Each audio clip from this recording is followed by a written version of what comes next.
It's been a few days since we said bye to the others in Nasha Town. Still no news about Rarer, though. Where could he have slunk off to? If only he was gone for good. But with all the trouble he stirred up before, there's no way we've seen the last of him. Hello! You must be the traveler in Paimon?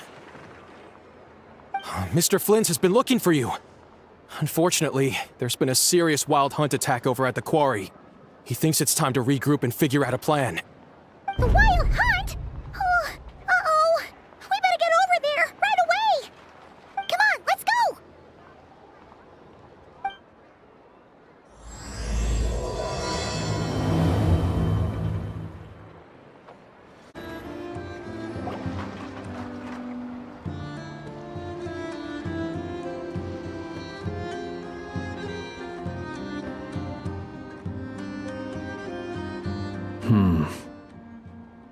I can barely sense any Kuvaki at all.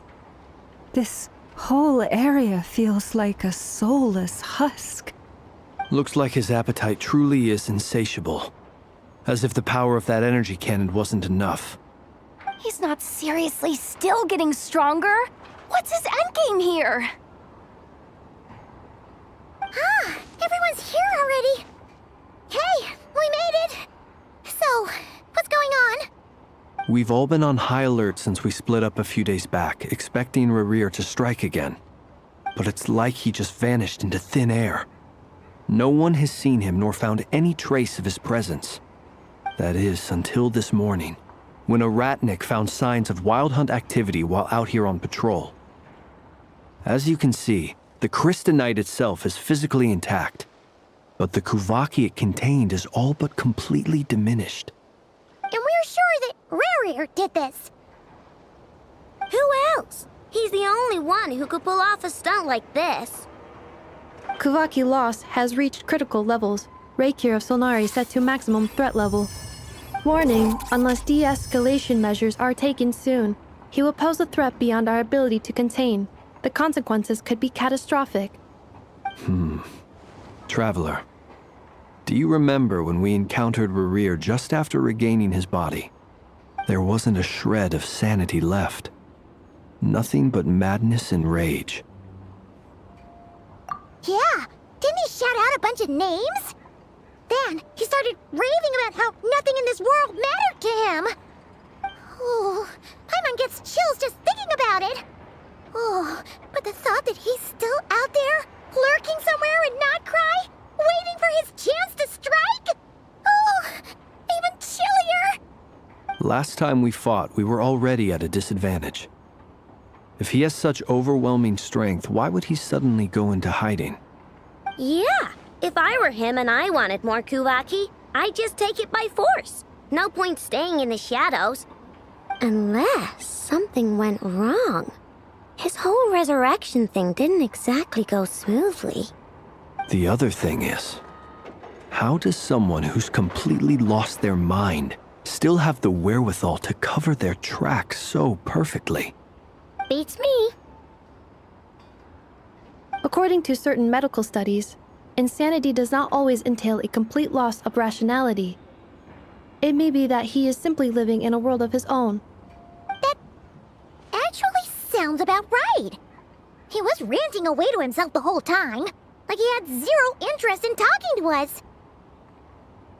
There are many unanswered questions here. He could be right under our noses, and we'd still be in the dark. Besides his name and title, we know little about him. Certainly nothing about his past, or what he might be hoping to achieve. Exactly. And we wouldn't even know where to begin looking. Even Boss hadn't heard of the Rahir of Solnari before all this. I'd be willing to bet that even if we gathered together every scrap of intel in Nodcry, we still wouldn't find more than, like, 3 useful facts about him. So, if we do nothing, he'll just keep getting stronger.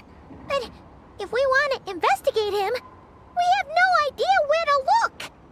Last time we had Marionette and her big robo-buddy to help us, and we still barely held our ground. If we had to face him alone... Oh, Paimon's head hurts just thinking about it! What are we supposed to do against a threat this big? Well, I do have a little hunch about his next move. Given that he attacked the quarry, I'd say it's likely he'll target other places rich in Kuvaki. Somewhere like the Eye of Krati, or the Pillar of Embla. One thing's for sure. If we just sit back and let him keep absorbing Kuvaki, we really won't stand a chance against him. A perfectly reasonable hypothesis. However, it is worth noting that these two locations are quite far apart. To investigate them both, we'll need to split up. I agree, we should split up. Right now, Rarir's goal seems to be gathering Kuvaki, not fighting us directly. Once we're done, let's regroup on Hisi Island. Wait, why Hisi Island? If I recall correctly, your largest goddess statue was carved from Kuvaki-rich ore, was it not? That's right. Yes, it could well be a potential target of his. I should head back and start evacuating the pilgrims.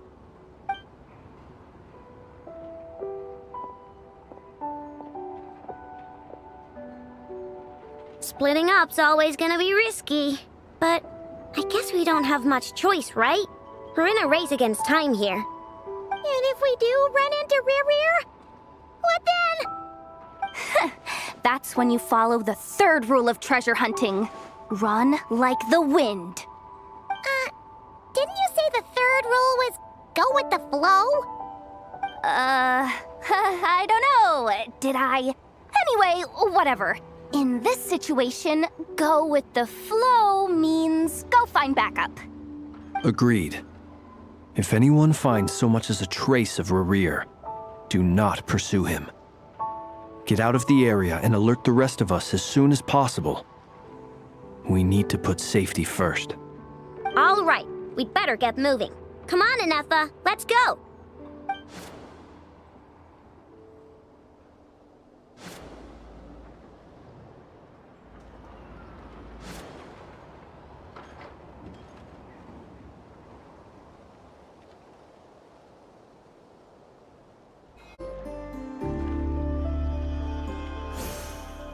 Any leads? Nope. Diddly squat. No clues to where he might be hiding. It's like he's a ghost. It feels like we're sitting on a powder keg that could go off at any second. Ugh, I hate this feeling. I'd rather face him head on than be left hanging like this. So, you guys didn't find anything either? Not loving the word either. How about you, Flintz? I questioned a few Ratniki and eventually narrowed my investigation down to one suspicious individual. But by the time I got to his place, he was already gone. Almost as if he knew someone was on to him.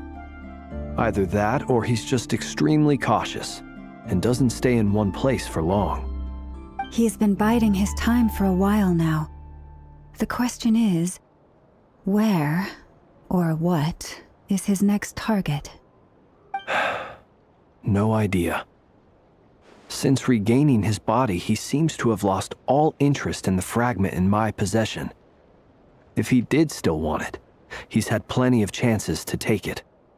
All we can do now is hope that Aino and Anefa turn up some leads.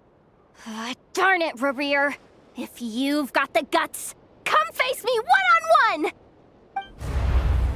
Wait, he's actually here? I didn't mean it! I swear!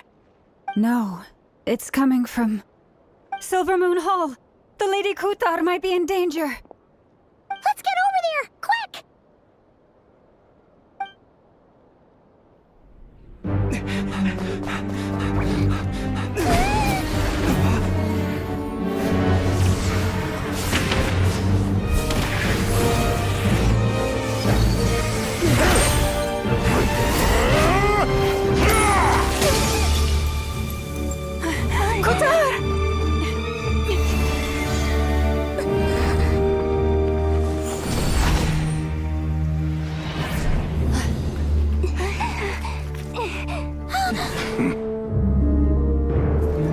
Why is he attacking the No time for questions. Stop him!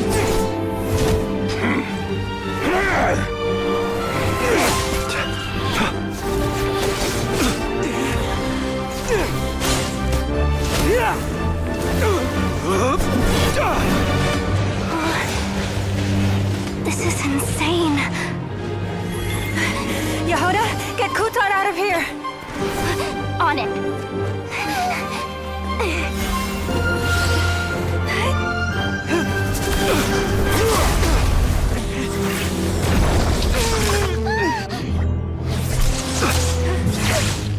Look where your feeble light has gotten you.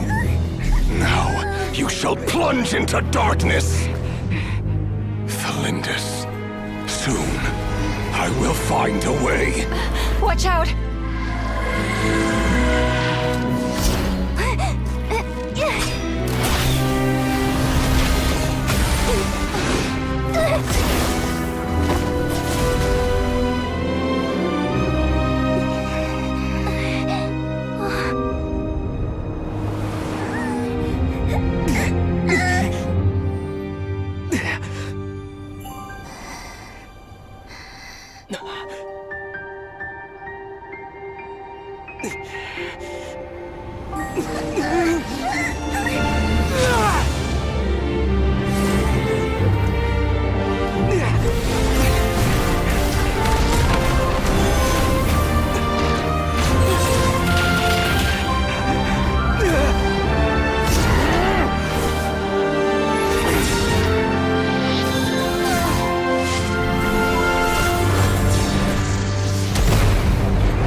Barely made it out of there alive. What's that guy's deal? How'd he get so crazy strong? He's a threat to this entire nation. I doubt his strength could even be measured by conventional standards. I have a question. When me and Anefa showed up, we saw him chasing after this lady like he wanted her dead. What was that all about? We weren't there for the whole thing either. They were already duking it out by the time we arrived. Yeah, we didn't see how it all started. It all escalated so quickly, we had no choice but to step in. Kutar, can you shed any light on the situation? Kutar. Cross-checking database. I see. So you're the one that the Frost Moon Scions refer to as the Moon Goddess? Wait, she's the Moon Goddess? Oh, no wonder she looks just like all those statues.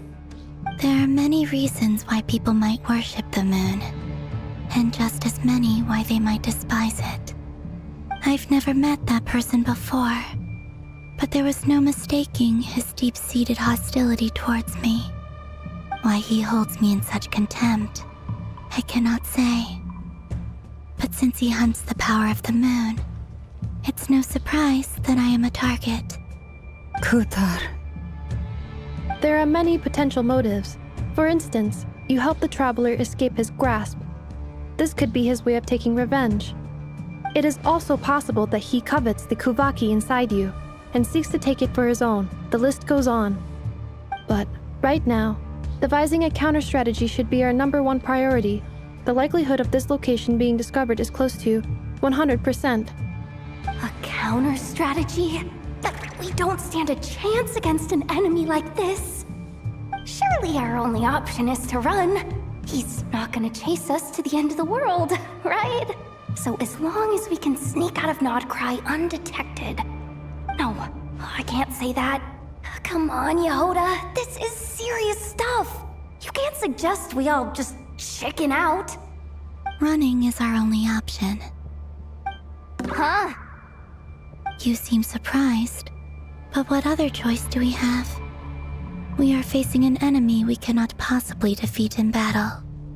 Well, I mean, yeah, but still.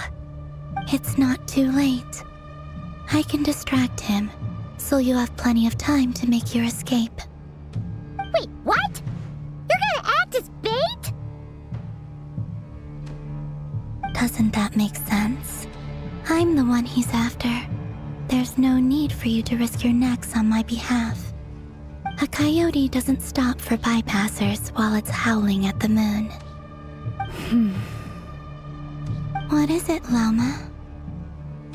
The Frost Moon Scions have already grown accustomed to life without their goddess. My presence here is no longer essential, and this is not my home, so you needn't ask me to stay. We can't just roll over and let him get away with this. That's not our style. Yeah, we can't just call it quits after everything we've been through together. Besides, she pretty much saved my life back there.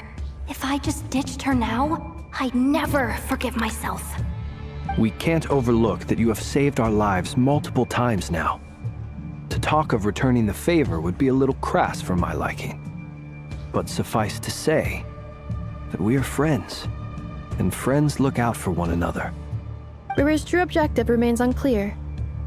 Even if we were to sacrifice Miss Kutar, there's no guarantee he would stop. But Kutar, I know why you left the Frost Moon Scions so long ago. It was because people started treating prayer as a form of trade.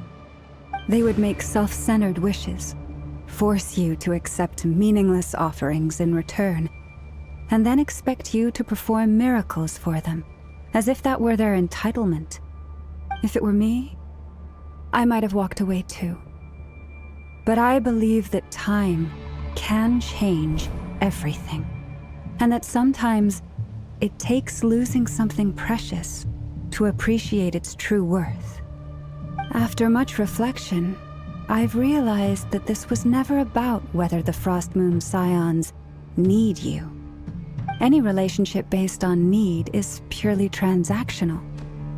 What I truly hope is that you'll choose to stay, not out of obligation, but as part of our family. You were born here, and now you've returned. Who knows? Perhaps it was the moonlight that guided you home. thank you, Loma. But my power is on the wane. I'm afraid I will be of little use to you now. Very well then. I'll do as you say. Both times you saved us, we were transported across great distances in an instant. Is that one of your powers as the moon goddess? It is, but I find it very draining. I barely managed to pull it off just now, and it will be some time before I'm strong enough to do so again.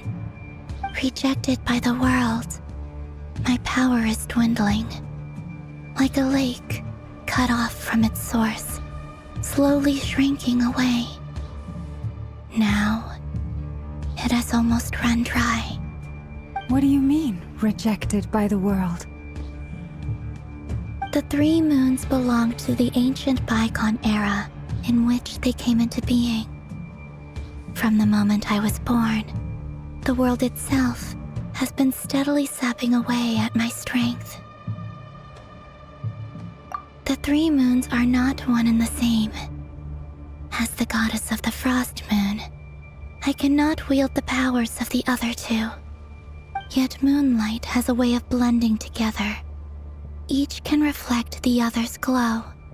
So when our fingers touched, I was able to restore my strength by drawing Kuvaki from the eternal moon's marrow. But this method of recovery is painfully slow. If only we could find the...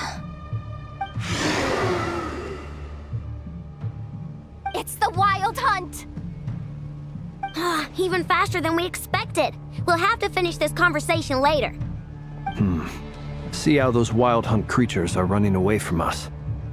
They're likely just a scouting party, which means Rerir won't be far behind. Then what are we waiting for? Let's get the heck out of here!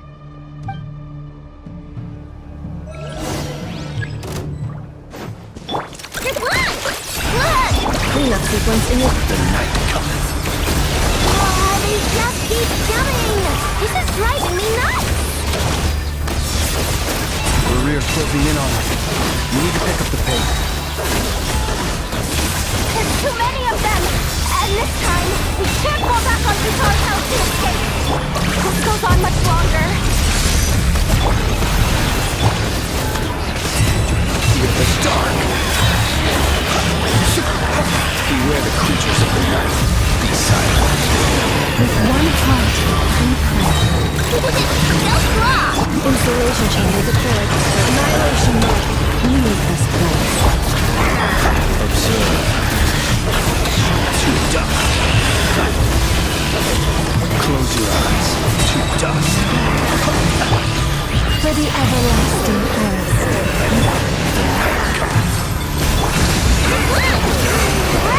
Defensive mode engaged. Ultimatum protocol. Be silent. Observe. Fear the dark. Be silent. To dust. Leave this place. With one heart. Cleanup sequence initiated. Annihilation mode. Beware the creatures of the night. Close your eyes. To dust. Observe. Fear the dark. You pray as well for the everlasting forest.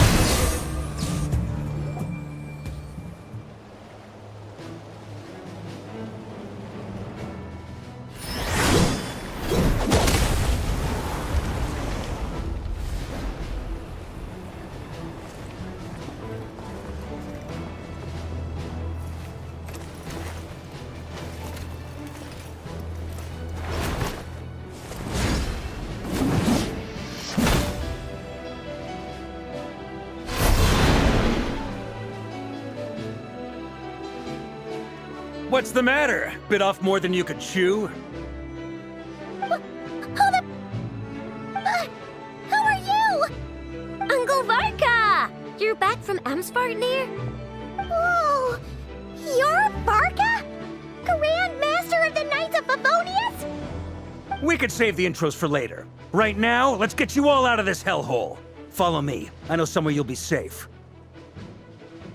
Oh, is that where I think it is? That's the one. Come on, move! There's no time to waste.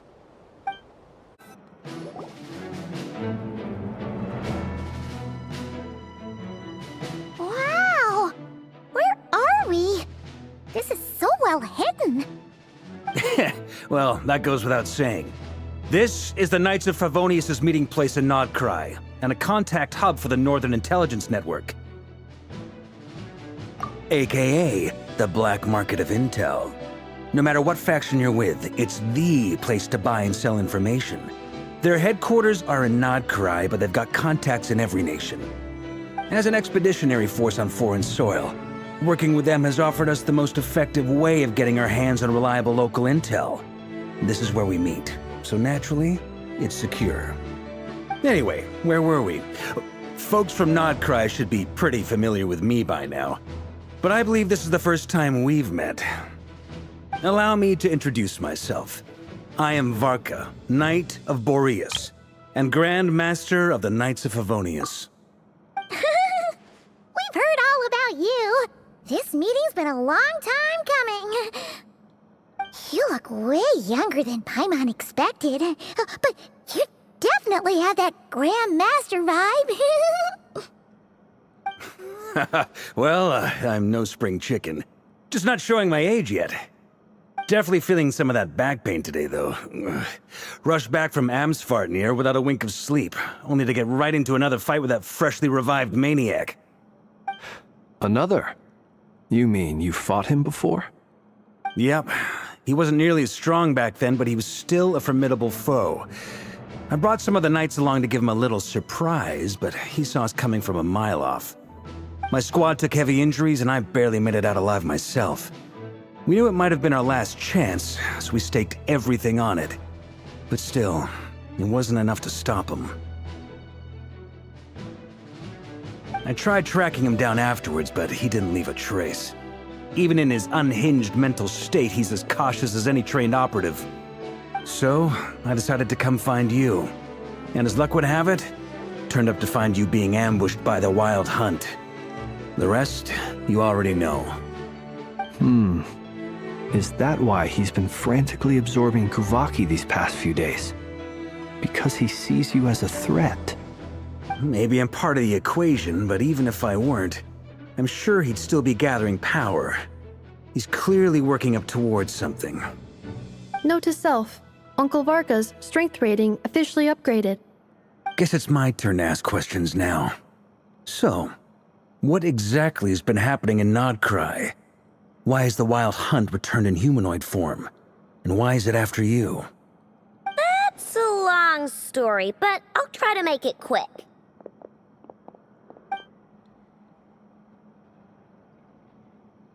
Wow, I had no idea so much had happened. Sounds like you guys have really been through it. So, the Kutar is actually a Fatui Harbinger.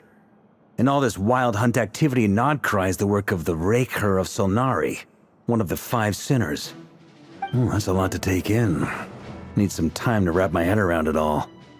I'm truly sorry, Mr. Varka. You stood with us against the Wild Hunt and did everything you could to stop it from escalating into a full-blown catastrophe. And then, the one time you're away, it all comes to a head and all your hard work gets undone.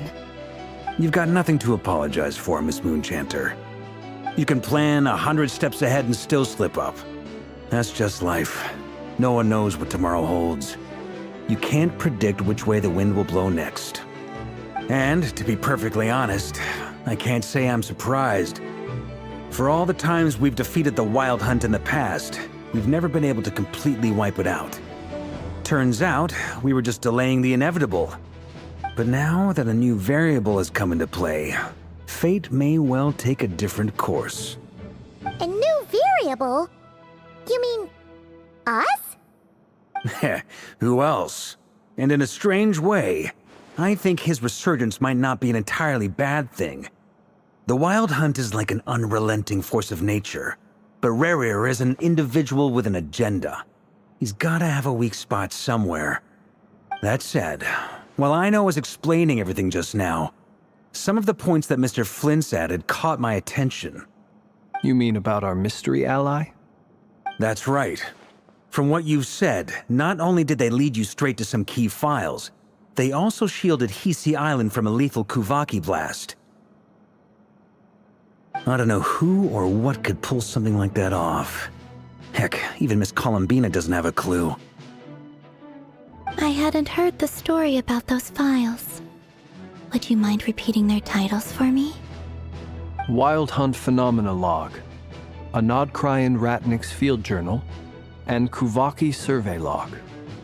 Oh. No. Still doesn't ring a bell. Another dead end. Guess all we can do now is hope that our mystery ally keeps showing up when we most need them. Still, it's safest to assume they won't be intervening again. From here on out, we'll have to resolve this crisis by ourselves. Your intel also explains something else I've been wondering about. The reason I led my team to Amsfarnir was because we'd had reports about a possible source of the Wild Hunt showing up there. But once we looked into it, it turned out to be a red herring. I don't know who was behind it, but clearly, it served its purpose. I doubt it's by chance that he happened to make his comeback while my attention was diverted. And from everything you told me, it sounds like his scheming began well before his return. So maybe luring me away was all a part of his plan. But is it even possible that he orchestrated all of this by himself? The Moon Maiden and the Raker of Solnari. Nodcry of all places. The way everything is unfolding, it can't be a coincidence. So, what do we do now? Got any ideas? Right now, we've got at least 3 things to consider. Let's go through them one by one.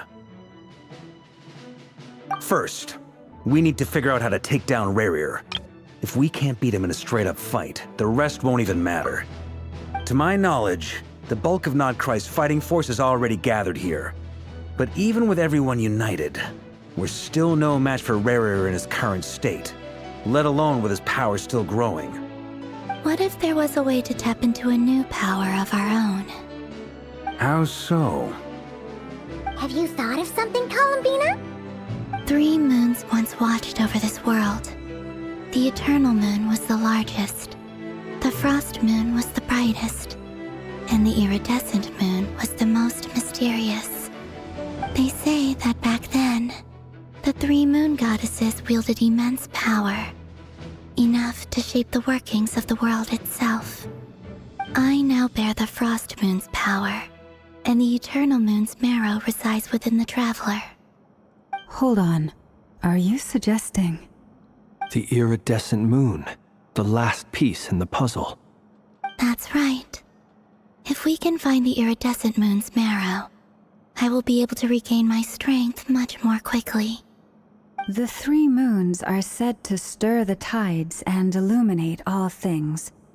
Perhaps they hold further secrets beyond our understanding.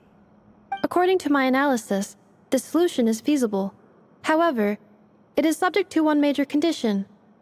How do we locate the Iridescent Moon's marrow? I know a way, but we will need to visit the Fatui's Experimental Design Bureau.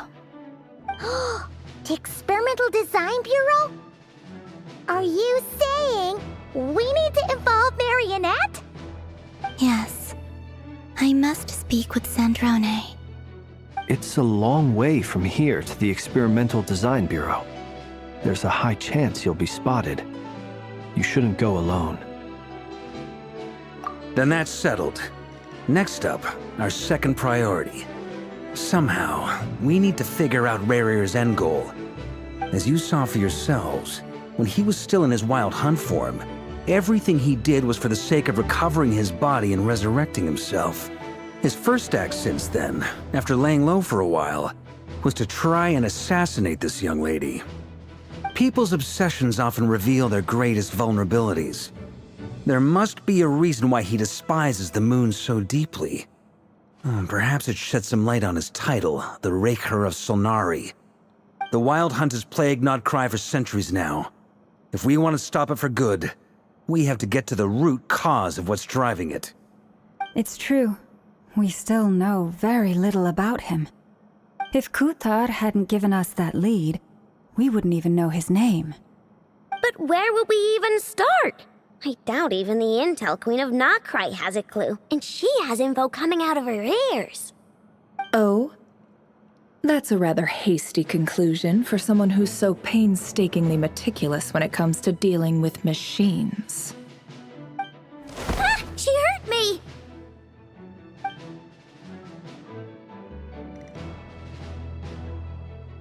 Boss! What are you doing here? I'm now asking myself the same question. I received a letter from a humble knight of Favonius, requesting a meeting to discuss a major business deal. But it looks like this humble knight had something else in mind. Details, details. Miss Neffer, the important thing is that you've arrived at the perfect time. Since his failed ambush, I've been racking my brains trying to come up with a plan to fight Rarier. Given the severity of the situation, I think it's fair to say that our only chance lies in uniting as one. And I'm talking all the factions in Nodcry. We can't do this without the Curatorium, but I knew it'd be a tough job to win you over. So, I took the liberty of reaching out for a little chat. Wait a sec. How did you even hear about this place, Neffer? Didn't you say this is meant to be the Knights of Favonius' meeting spot? And a contact hub for the Northern Intelligence Network? And isn't it supposed to be super hidden? You really think he could have gotten settled in Nodcry without my help? Besides, I'm the one running this gig. Of course I know where the meeting place is. Allow me to introduce the current head of the Northern Intelligence Network. If it's intel you're after, she's your woman. Pretty much seen and heard it all. Please spare me the flattery. Let's cut to the chase. Seems like you've run into some trouble, huh?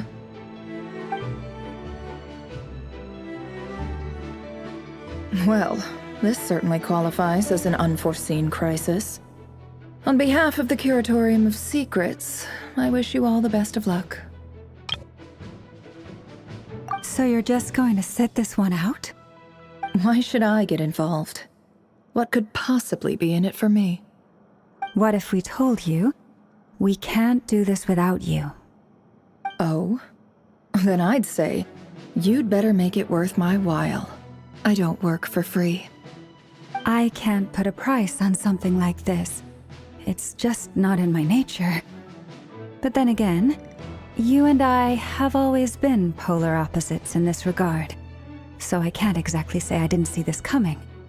If you insist on compensation, I will pay you. Consider this a formal commission. Sound fair? You just don't give up, do you? Too bad. I know you well enough to know you can't afford my prices. The riskier the job, the more it'll cost. And a Moonchanter's stipend isn't exactly generous. Unless you're planning to start passing the donation box around among the faithful. Boss, just a thought. If they come up short, maybe you can take the difference out of my next few paychecks. Things got really dangerous during the fight with Rerir. If this girl hadn't saved me, I'd be ley line fodder by now. I'd be gone for good, boss. If there's any way we can make this work, I'd really like to help her. Please? I'm begging you. This is why I'm always telling you never accept favors.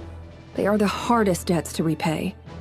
You have to be careful who you get involved with, or you invite all kinds of misfortune. Very well, Yehoda, I will help. But just this once. Don't count on this happening again. Flynn's, that fragment that Rerir was after, do you still have it on you? Of course. Let me borrow it. I need it to follow up on some leads. Wait, you actually have some leads? Shh. This is top secret information. I get it. We all have things we'd rather keep to ourselves. Plus, I know we can count on you, so we'll leave the intel gathering in your hands. And that brings me to the third and final item. We need to find a way to distract him. We need time to make our move, so someone will have to stall him. I'm in for this part, no matter what. Anyone coming with? Count me in too. Come off it, you two. Quit playing heroes.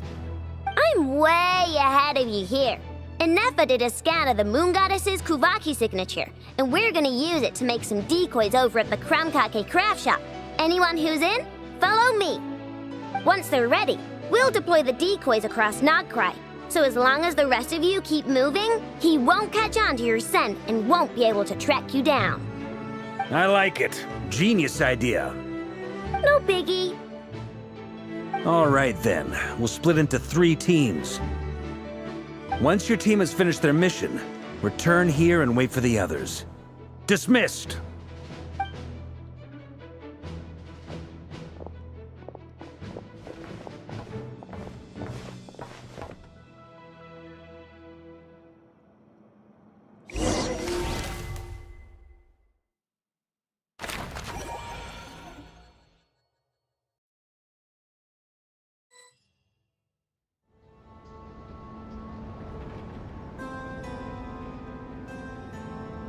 Lady Damselette. Wait, and you two? What are you doing at the Kuvaki Experimental Design Bureau? We've been doing our best to mind our own business lately. But if you're just gonna waltz up here like this, you're seriously pressing your luck.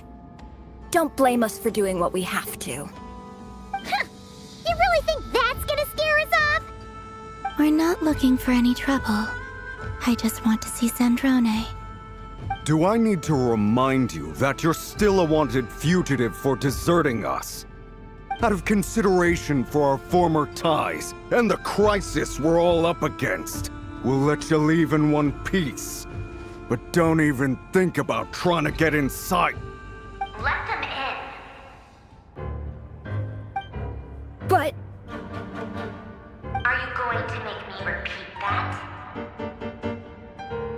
No, my lady.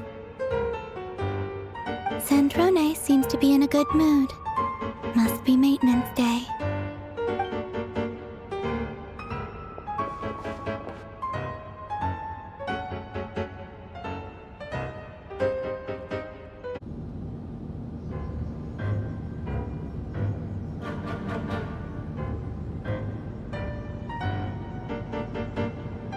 So tell me, to what do I owe the honor this time? Actually, before you answer that, just so we're clear, we're not colleagues anymore, Columbina. I don't owe you anything. I promise it's nothing big. It seems like you've gotten the wrong idea here. The only reason I let you in was because I was bored. It seemed like a way to kill some time and satisfy my own curiosity. Whatever miscalculations I may or may not have made in the past, I haven't lost the plot enough to even consider sticking my neck out for your sakes. I'd like to speak with Arlecchino. What? Huh? You mean the knave? I'd like to speak with Arlecchino. Is she in Nodcry? No, she's not. Once the work on this facility was completed, she went back with the rooster and Regrator. The only ones in Nodcry are me and... What is it you need to speak to her about anyway? Rerir is hunting me. If I'm going to face him, I must first retrieve the lost moon.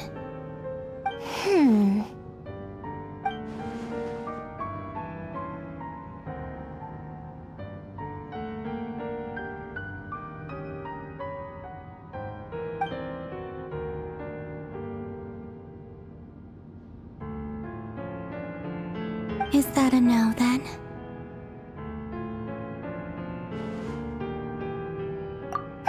As if I need reminding. I was this close to settling things with him before someone decided to whisk me away to their weird little garden.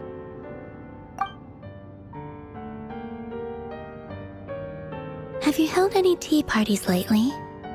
Tea parties? Yeah, obviously. You don't seriously think we'd pack it all in just because you aren't here.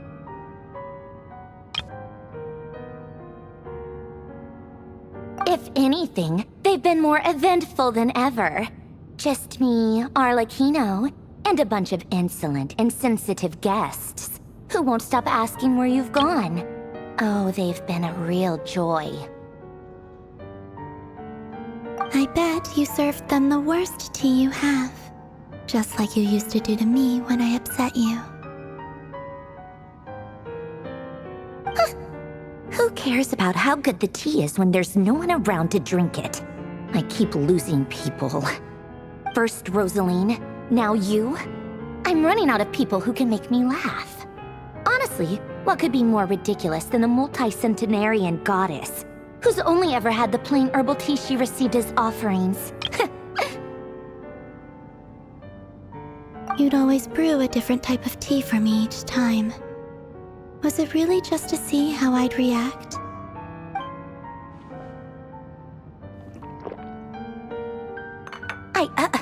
Well, duh. Why else? Watching you squirm was practically my only form of entertainment.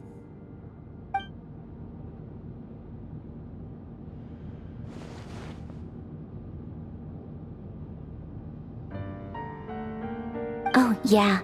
And Capitano sometimes used to bring Tartaglia around, too. But I guess we won't be seeing him again.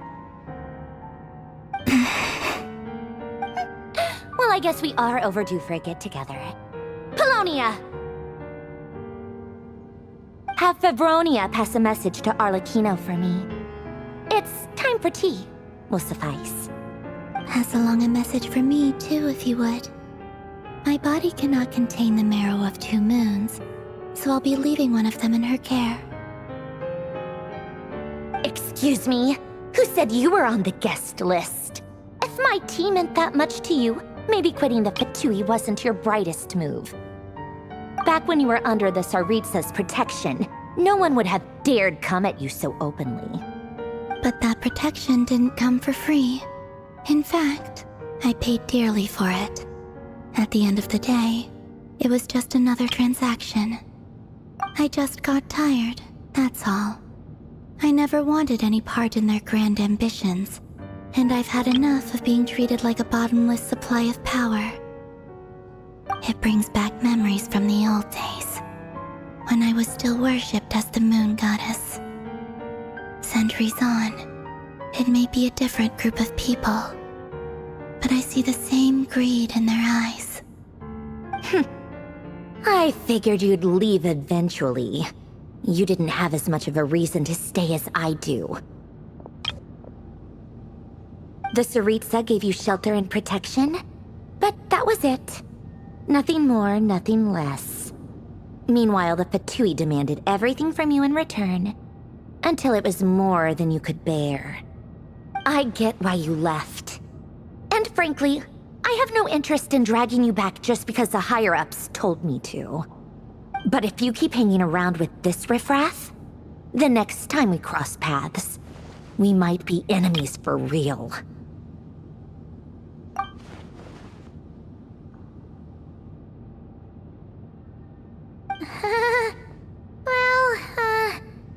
Guess that's our cue to leave. That might be your plan, but it sounds like someone else wants you to stay a little longer. Huh? What do you mean?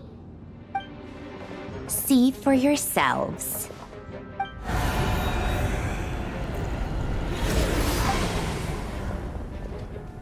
My lady, it's the Wild Hunt.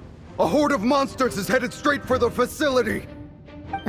Another uninvited guest trying to crash my tea party. Clear the area! I'll handle this. Wait, what? You want us to leave you here by yourself? You'll be lucky to make it out of this alive. You really think you can afford to worry about me? Go on, get out of here. You may have stopped Polonia from crushing him last time, but I've made sure that won't happen again. The entire Experimental Design Bureau is rigged for war.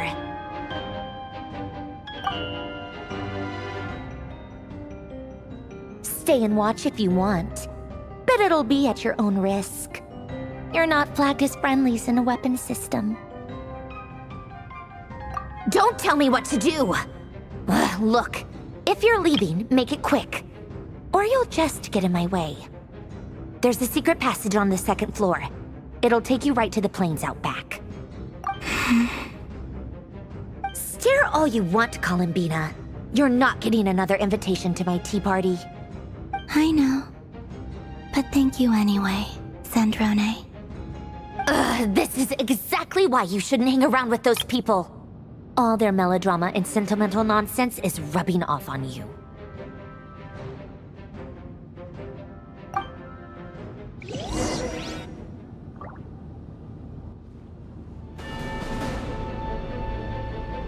Come on then, Mr. Ray here. Let's pick up where we left off. It's your Wild Hunt monstrosities versus my beautiful creations. Let's see who comes out on top.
Livonia, get him!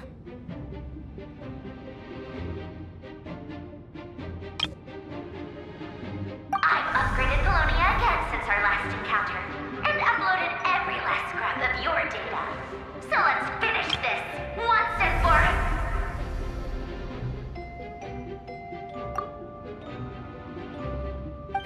She's not here. Where did she go? Hey, over here, you big... Cursed moon. Go. Keep searching. She cannot have gotten far.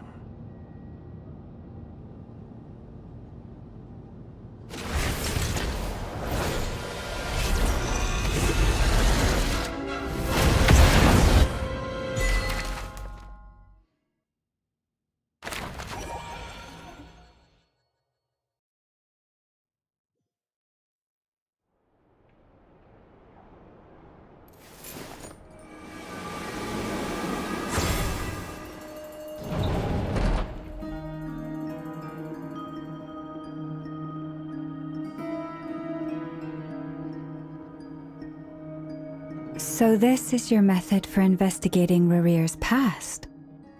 It almost looks like some kind of ceremony. Good deduction. But it's quite a different affair from what you're used to with the Frost Moon Scions. Whoa! First time I've ever been in here. Boss always said it was off limits, so I pictured some kind of creepy dungeon. But it's actually kinda nice. Oh, I guess this must be Sumero decor? That's where Boss is from. And that nice shopkeeper who sold me my treasure compass. I'm not sure exactly what you've got planned, but it looks like you're all set. When do we begin? Whenever we wish. But for some reason, I've got a feeling this isn't going to end well. I've never faced Rarir myself, but from what you've told me, his power is beyond anything I could imagine. I, on the other hand, am just an ordinary businesswoman. Our paths should never have crossed, yet here I am, forced to make an enemy of him. If you ask me, you're about as far from ordinary as it gets. So what are you saying? You're getting cold feet? Once I take a job, there's no backing out. Still, I have to ask myself if the power I'm relying on will even work on an opponent of this caliber. And also how to make sure I come out of this alive if things spiral out of control. Death is the one thing we can take for granted. It is the great equalizer, however fortunate or unfortunate we may otherwise be. So it's important to consider how to spend what lifespan we have left. Come on, boss. Lighten up. Quit talking about death. It's bad luck. For once, I agree with you. When you're up against a foe like Rarir, there's no such thing as being too prepared. Is there anything I can do to help?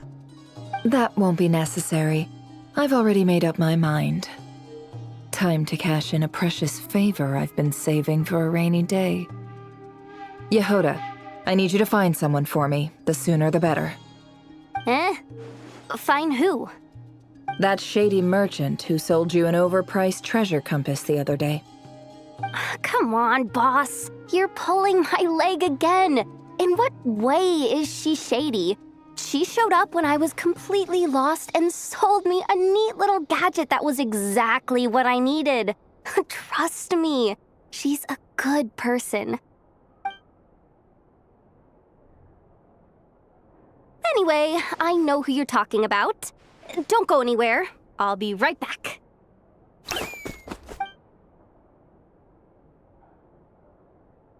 Quit dragging me. I genuinely can't run any further.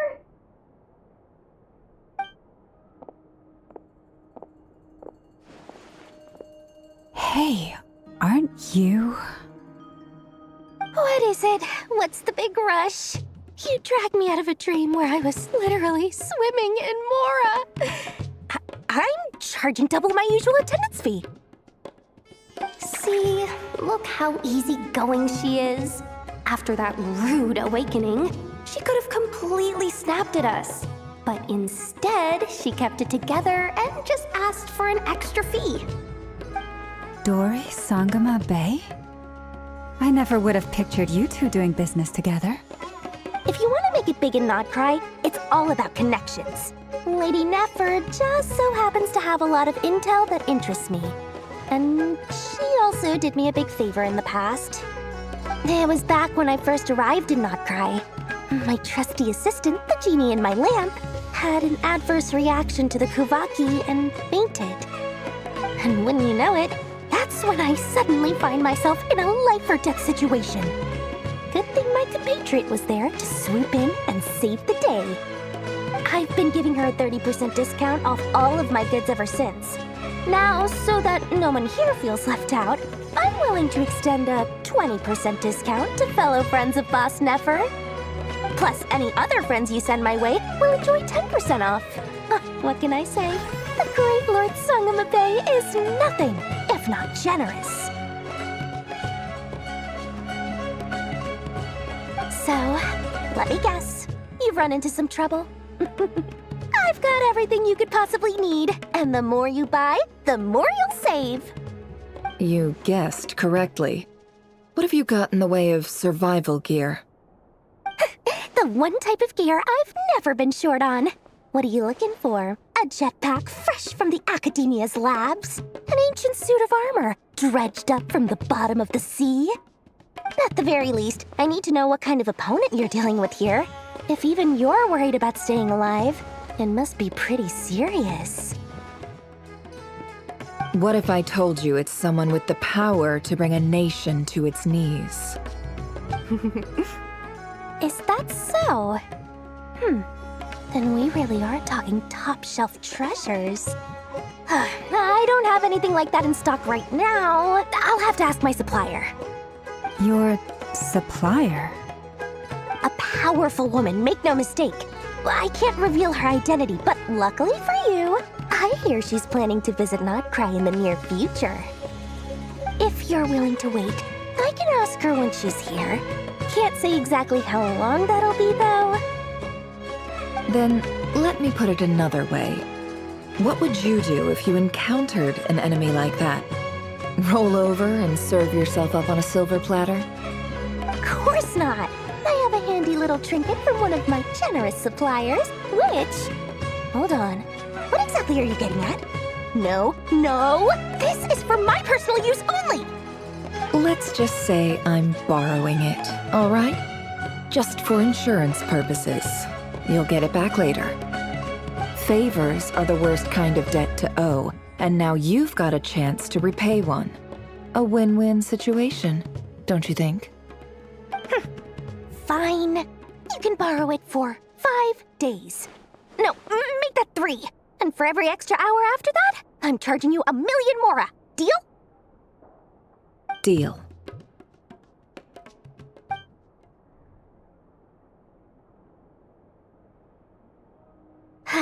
What a way to start the day. Now, was there anything else you wanted? Or can I go back to bed now?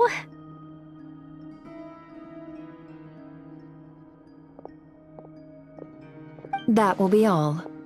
Take care now. Don't trip up on your way back, friend. See you later! You're my favorite shopkeeper.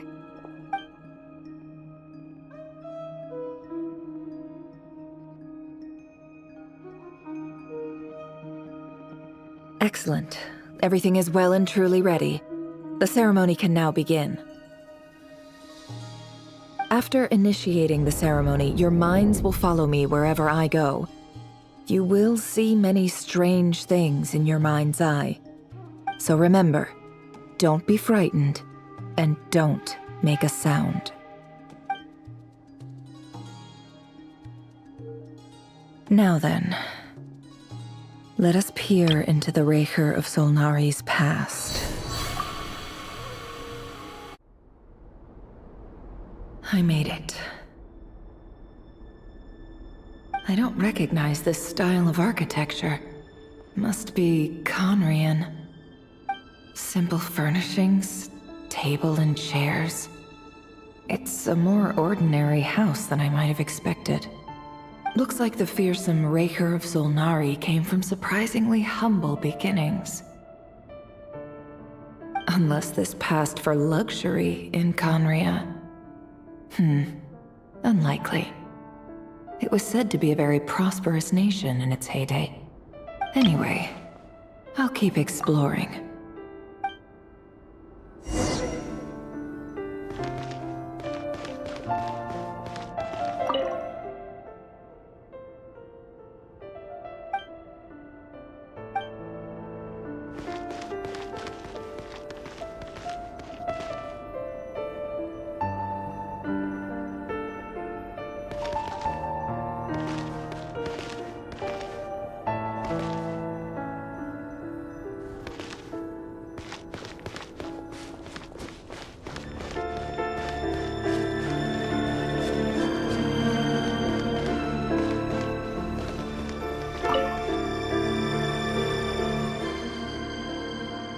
Hi, Rivier.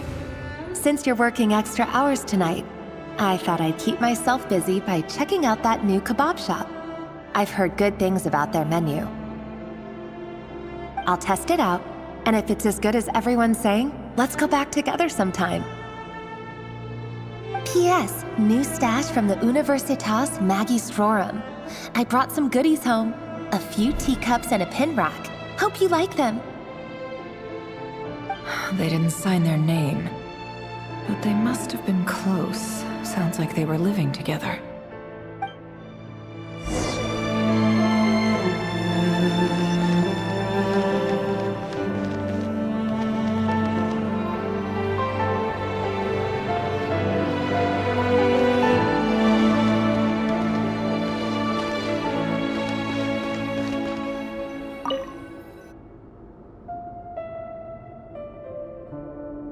I went over to Joseph's for drinks today. They have a fine collection, but I went alone. Felindis was tied up with something and couldn't make it. Joseph asked why I came alone, but I didn't really have an answer. He then went on to ask about other things. If you ask me, someone who asks that many personal questions is too nosy for their own good. But if he invites me again, chances are I'd still go. Felindis. That's the same name Rerir mentioned. Crane imports keep falling. If things don't pick up, we'll soon be back to meat and mushrooms only. Honestly, I'm not a huge fan of that new type of mushroom everyone's been into lately. Didn't it start out as a lab-grown variety?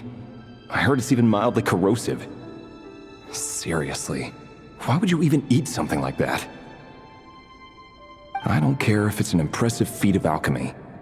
That just isn't the kind of thing I like to eat. Grain has to be imported, and they're eating a diet of mostly meat and mushrooms. Could it be because Conria is underground, so it doesn't get much sunlight? That would explain why they use so much stone in their buildings. They even use alchemically modified strains for food. Seems like the people of Conria don't have many options when it comes to dining. I've just about saved up enough now. Time to buy it and keep it somewhere safe. Making a big purchase. I wonder what it is.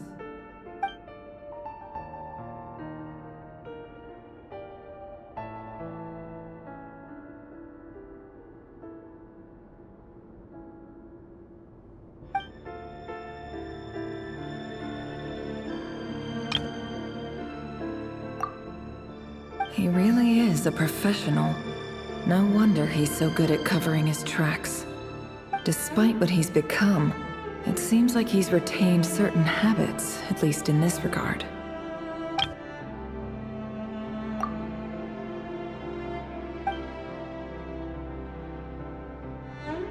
Did Rary rip it out himself?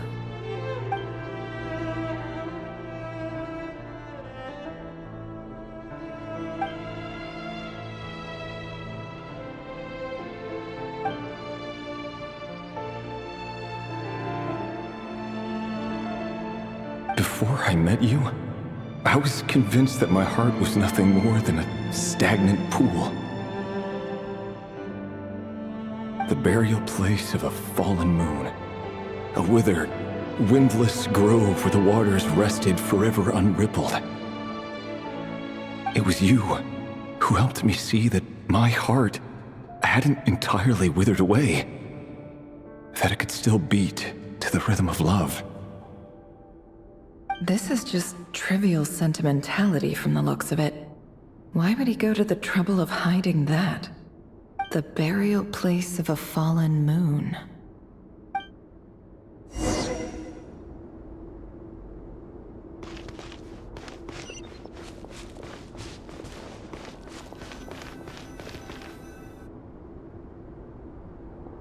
Reverie, over here. Dane! Oh, and, Vedelfin here? What a surprise to see you here, sir. Hello there, Reverie. You need not address me so formally outside of court. He doesn't get that much free time, so I invited him over for a drink. Even the court prophet deserves a break every now and then, right?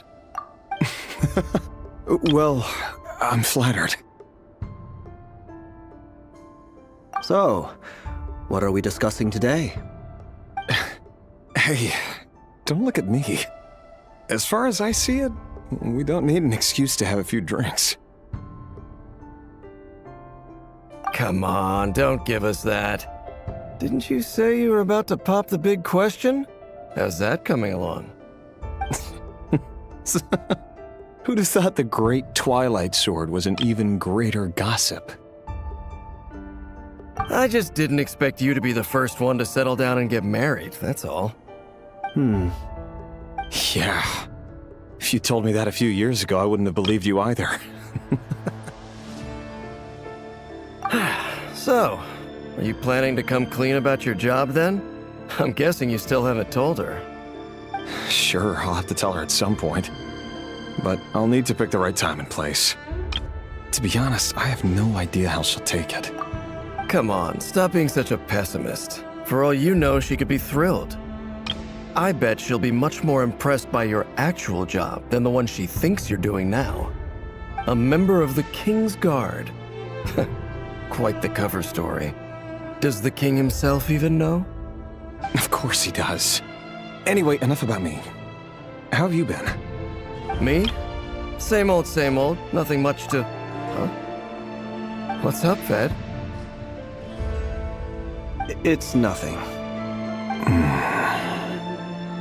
Vedelfin, Dainslift's elder brother. Renowned throughout the court of Conria as the Visionary, and said to possess a wisdom far beyond the reach of any ordinary man. And yet, despite the gulf between us, he seems to have something to say about me. Does he even know me? Does he see me as a friend of his brother, or just another of the Vinster King's blades? Why did he react so strongly?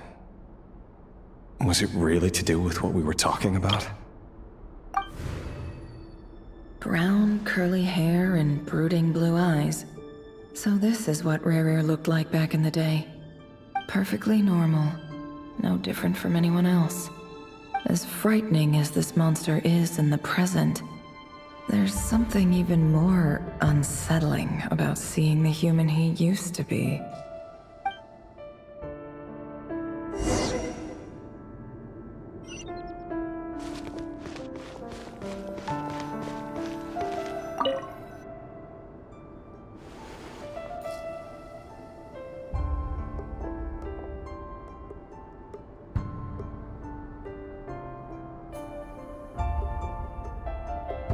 Felindis? You're back early?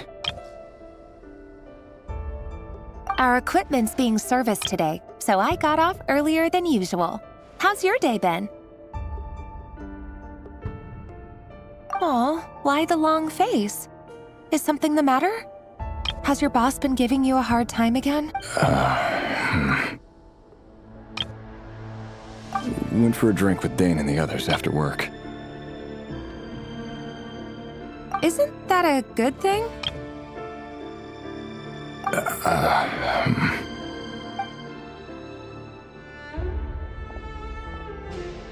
Vedifenir showed up today, too.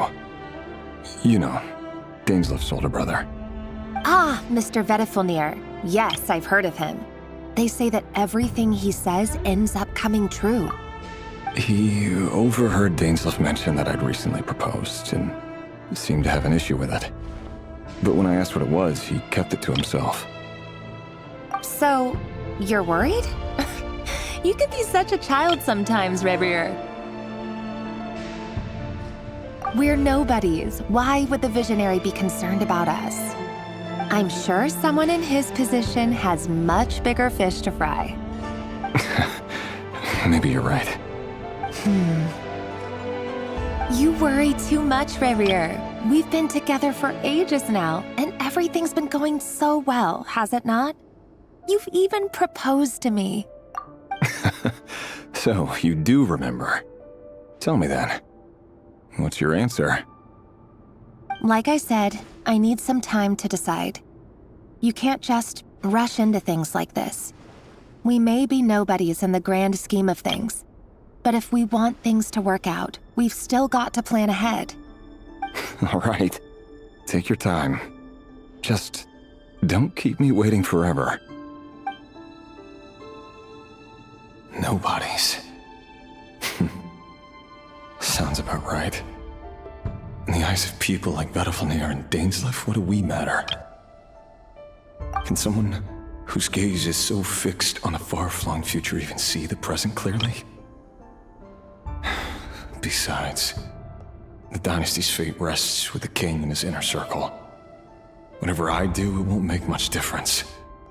Meanwhile, every idea they come up with and every decision they make, it affects everything. These days, the king is lost in his research, and the purge of the Crimson Moon bloodline grows ever more intense. The opposition tried to speak out, but nothing came of it. And I'm under no illusions as to why. Because we eliminated them and got rid of their bodies. A man can have 1,000 reasons to carry a sword, but there are few good excuses to use it. Yet the king has never even considered a gentler approach, and he never will. What becomes of someone who kills on another's behalf? Can he ever find true peace?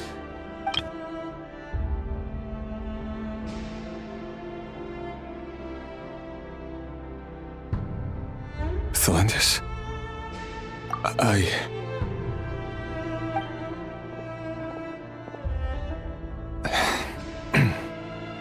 It's nothing.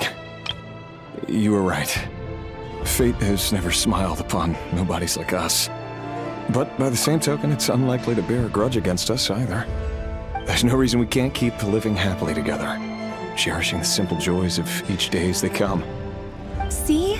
You just need to stay positive, Revier. I can feel your warmth, your breath. You're right there, right by my side. Just seeing you makes me happy in a way I can't explain, and that's something that no one could ever take away from me. So smile, my love. Let go of that frown. You're right, Thelindis. I've just been overthinking things. That's better. Getting caught up about things like this will only ruin our evening. Speaking of which, all set for the ball tonight? I need to go get ready. You go ahead. I just have a few things to take care of, then I'll come join you. Even busier than the big shots, huh? Fine, I'll go get started. But don't be late. If you keep me waiting too long, I won't be a happy bunny.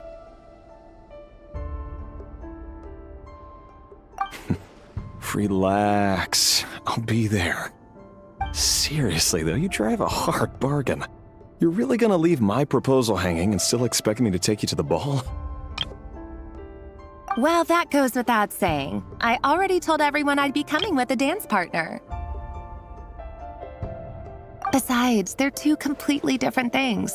Let's take it one thing at a time, all right? All right. Why right outfit it is.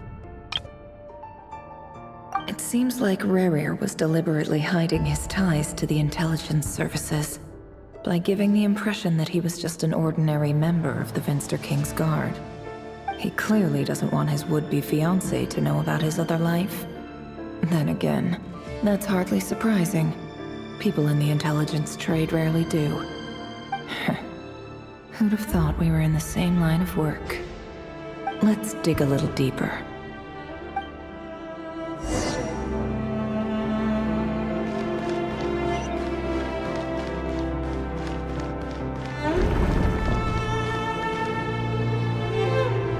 Our last operation was a resounding success, and all thanks to you, Rahier of Solnari. In total, we apprehended 32 dregs of the Crimson Moon, and 67 accomplices. After all these years since the dynasty's fall, so many of them still linger on. Indeed, it cannot be denied. Yet it was destiny that the Crimson Moon should be overcome by the eclipse, and that His Majesty, the all-seeing Finster King, now guides our nation on the path to prosperity. Conria has no further need for a dead moon. But alas, there will always be those who refuse to see the truth, choosing instead to romanticize the past. That's not entirely true. Much about the Crimson Moon era was worthy of remembrance, and that's exactly why they keep trying to see it restored. Many of its secrets remain unsolved to this day. As it happens, that's precisely the field of study my partner is devoted to. You still haven't told her what you really do for a living. Where would I even start? How do you tell someone that you're one of the king's hand-picked executioners? That your hands are steeped in blood? You didn't choose this life, any more than I did. Orphans like us don't get a say. But I'll sure as heck be the one to pay for it. Speaking of which, we need to be more rigorous in the way we identify direct descendants of the Crimson Moon. Someone, it seems, has strong opinions about my future plans. Most likely my marriage in particular. I have a feeling that we may soon become targets of the Crimson Moon's retribution. Your concerns are not unfounded. They've taken out many of our colleagues these past few years, and for that very reason. These are no helpless lambs we're leading to the slaughter. They're wolves in sheep's clothing. Take care, Rahier of Solnari. I look forward to toasting you at your wedding. Thanks, Thorkel. You look after yourself, too.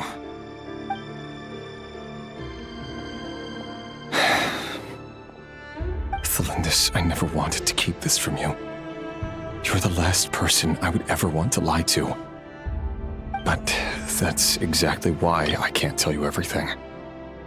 There are things you shouldn't know. Things you cannot know. The Moonlit Dynasties are a thing of the past.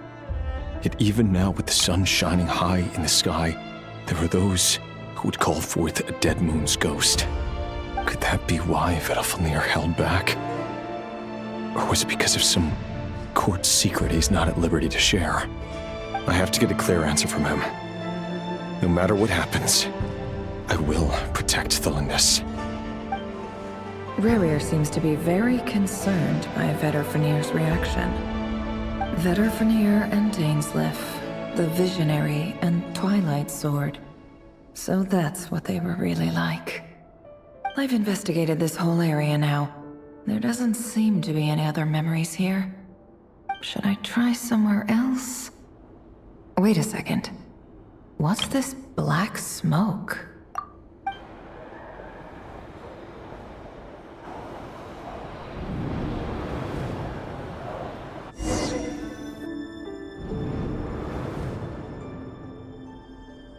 So, he's late after all. Just you wait, Rerir. You're in for it. Big time. Are you waiting for someone, ma'am? Could I tempt you into buying some flowers? Oh, sure. Pick me out a pretty bunch if you would. Thank you. But I'm afraid none of them are as pretty as you. For someone so young, you sure have a way with words, don't you? I'm only telling the truth. Look me in the eyes. You'll see I'm not lying. May we have a word in private? Who are you? And what do you want? It doesn't matter who I am. Too many of our kind have fallen lately, so I decided to take the risk of reaching out.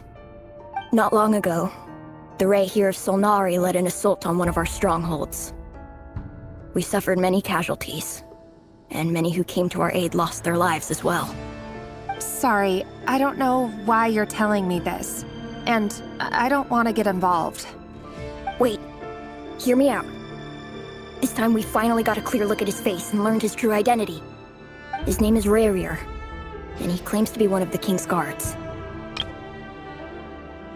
What did you say? A cruel irony, isn't it? The man you're set to marry leads a double life as a brutal executioner. But surely, you must have caught a whiff of the blood on his hands. Why are you telling me all of this now? Simple. It's because... How strange. Rerir was nowhere to be seen in that memory. It clearly belonged to Thelindis. Rerir couldn't possibly know what happened if he wasn't even there. Why would her memories appear in his fragment? The ceremony won't last much longer. I think it's time to call it a day.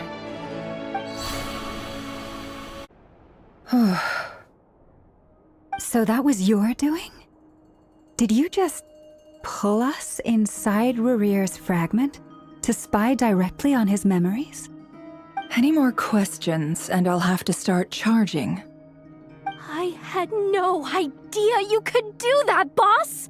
Seriously, that was amazing! We're not worthy. We're not worthy! I gotta admit, though, I'm itching to see what happens next. Feels like we barely scratched the surface.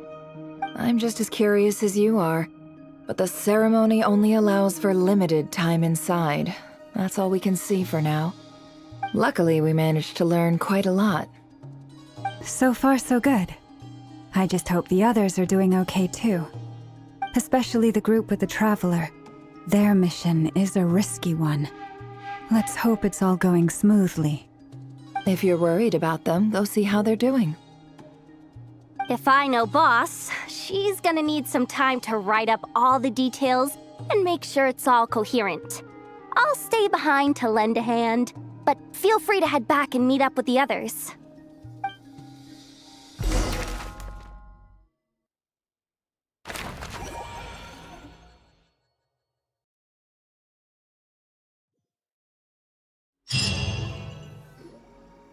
Oh, they've been prowling around for nearly 2 days now. These things just won't quit. Oh, they might not have seen us yet, but them constantly sweeping the area, our way out is completely blocked. Oh, that's never gonna work. One little slip up and it's game over. If they spot us, they'll run straight back to Rerir. And once he knows we're here, it won't be long before he's breathing down our necks again. Oh, guess you're right. All right, time to zip it.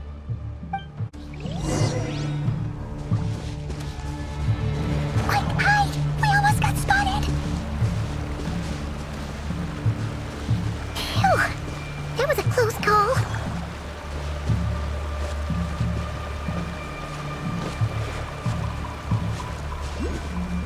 Watch out! They're coming this way!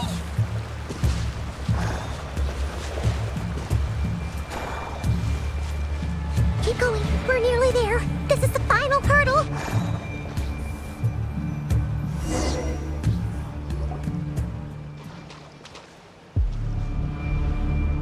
Oh, there's no end to these things.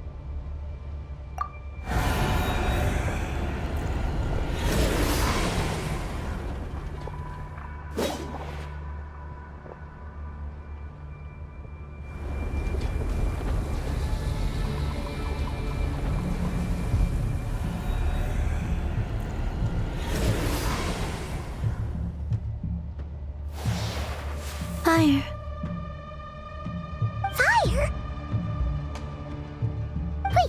What's that smell?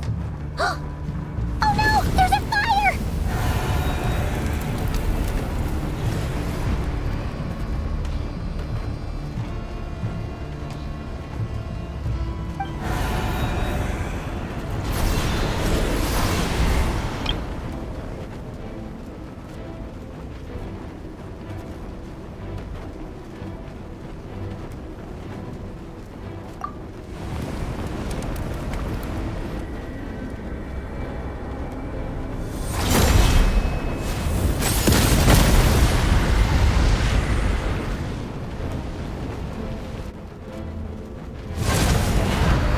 Zandrone was right.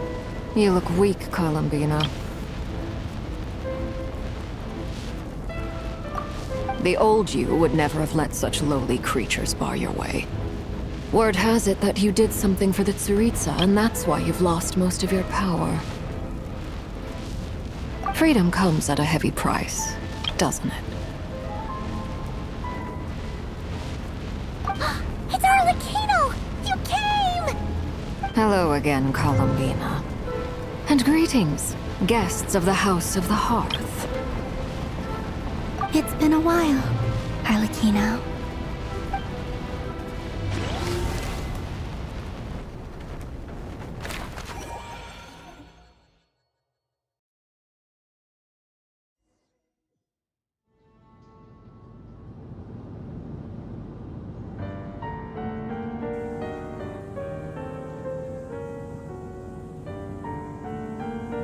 Stupid right here of stupid Solnari. Ugh, whatever. I've got all the data I need. Next time we meet, you're finished.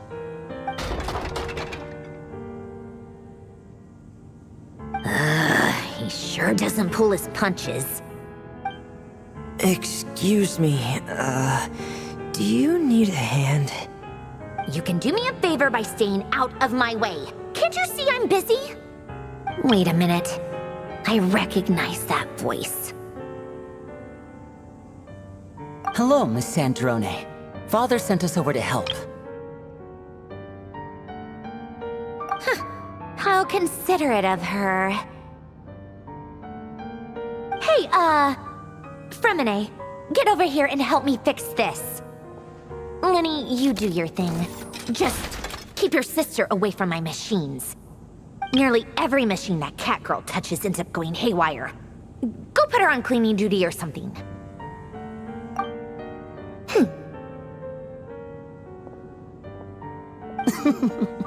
Then let's start downstairs. Fremine, we'll leave this place to you. You've got it.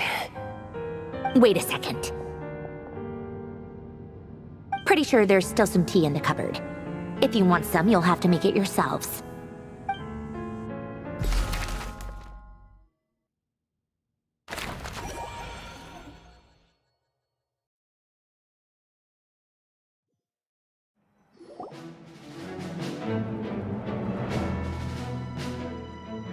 It's a relief to see you all made it back in one piece. Huh? Feels like there's quite a few people missing. Where's Flint's and the others? And what about Nefer? I returned ahead of them. Flint is helping Aino and Anefa to set up the decoys and buy us some time. As for Miss Nefer... Boss is still wrapping things up on her end. She sent us back to fill you all in on the top secret intel we've been gathering. I see. Then let's get right into it. But first, who do we have here? You brought someone else in to help? Greetings. I was invited here to help as a longtime Tea Party companion of Columbina's. You may call me Arlecchino. Surely it can't be. Those eyes. Oh, where have I seen them before? Wait, of course. In those memories we just saw. The only Arlecchino I know is the fourth of the Fatui Harbingers.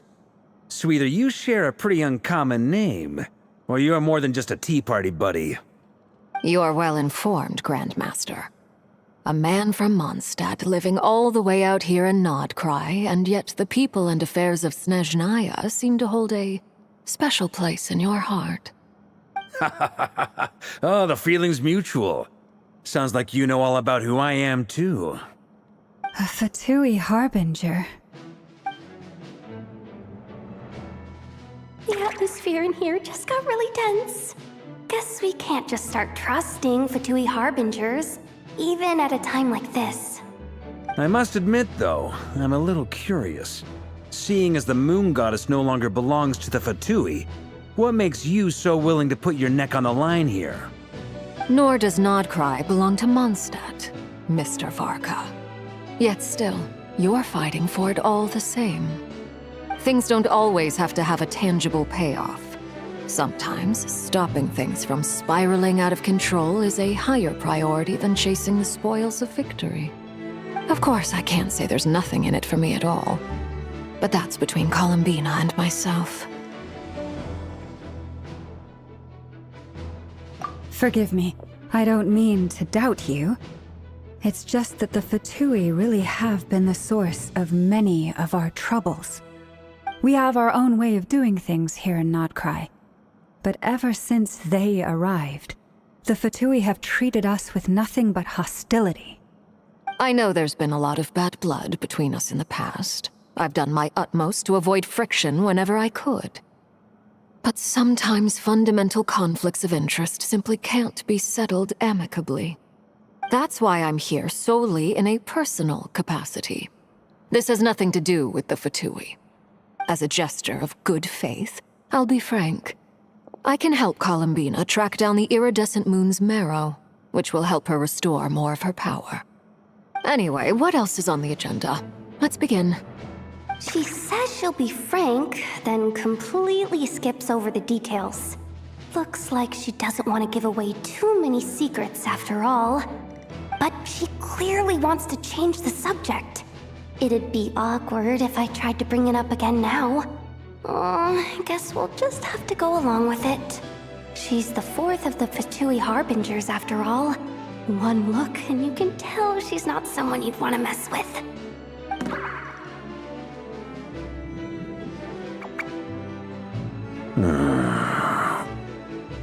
Well, since Miss Arlecchino sounds confident in her ability to handle that, we'll proceed to the next topic. Yehuda, time to share that top-secret intel.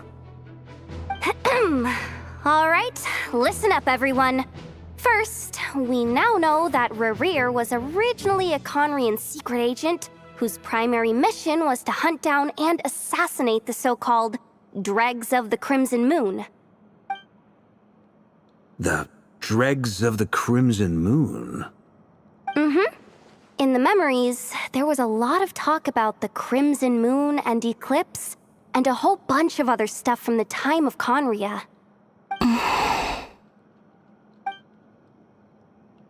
To my knowledge, those were the names of two different Conrian dynasties. Long, long ago, it is said that the people of Conria worshipped the Crimson Moon, drawing a mysterious power from its reflection.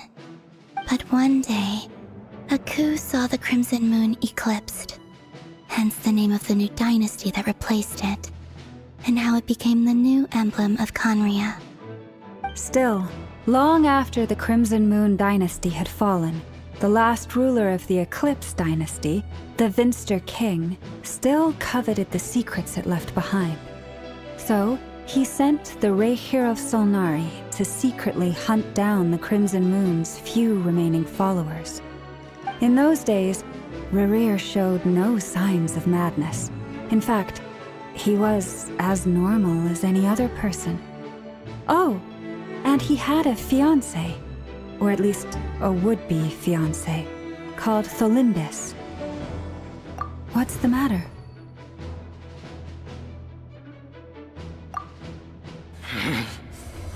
Verfnir, Freindaughter, Tholindis.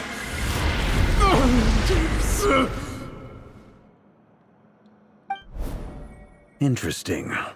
Anything else? What about this would-be fiancé of his? Do we know anything about her? Well, she was a researcher at the Universitas Magistrorum, but it felt like she was hiding some kind of secret. Oh, and one more thing. For some reason, Rerear's fragment also contains some of Thelindis' memories, though only a very small portion. Well, no shortage of potential leads, I'll give you that. In any case, it sounds like we can conclude that while Thelindis was still around, Rerear appeared to be lucid and quite normal. Thelindis, it seems, must have been the one thing in this world that he couldn't let go of. Tell me though, were these pure-blood Conorians we're talking about here? Why do you need to know that? Hold on. If she was a pure-blood Conrian... Oh yeah, just like how it was with the captain. If we could somehow find her, do you think there's any chance Rerear might regain some of his sanity? It's possible, but it would take a miracle. We can't pin all our hopes on that. That merchant who Nefer knows, Dori Sangama Bay. Maybe we could hire her to look into it. All right then. Let's keep working in our separate teams. Traveler, Paimon, Kutar, and Miss Arlecchino will go look for the iridescent moon's marrow. As for the others... On the way over here, I noticed that the Wild Hunt monsters had grown even more frenzied in their search for Kutar.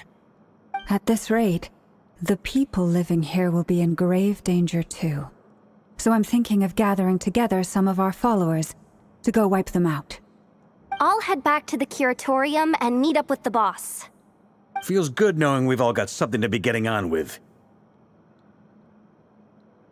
Given that the Wild Hunt has been a lot more active lately, the Lightkeepers have likely begun their own operations too. If that is the case, someone will need to pass the news on to Flint's. I'll hold the fort for now, then discuss our next move with Flint's, Aino, and Anefa when they get back. All right then. Well, the clock's ticking. If that's everything, we'll be on our way. We'd better get moving too. We'll try to buy you as much time as we can. Relax. Just do your thing. I decided to call in some backup since things are getting so hairy. Our reinforcements should be here any minute now. Stay safe, everyone. Dismissed.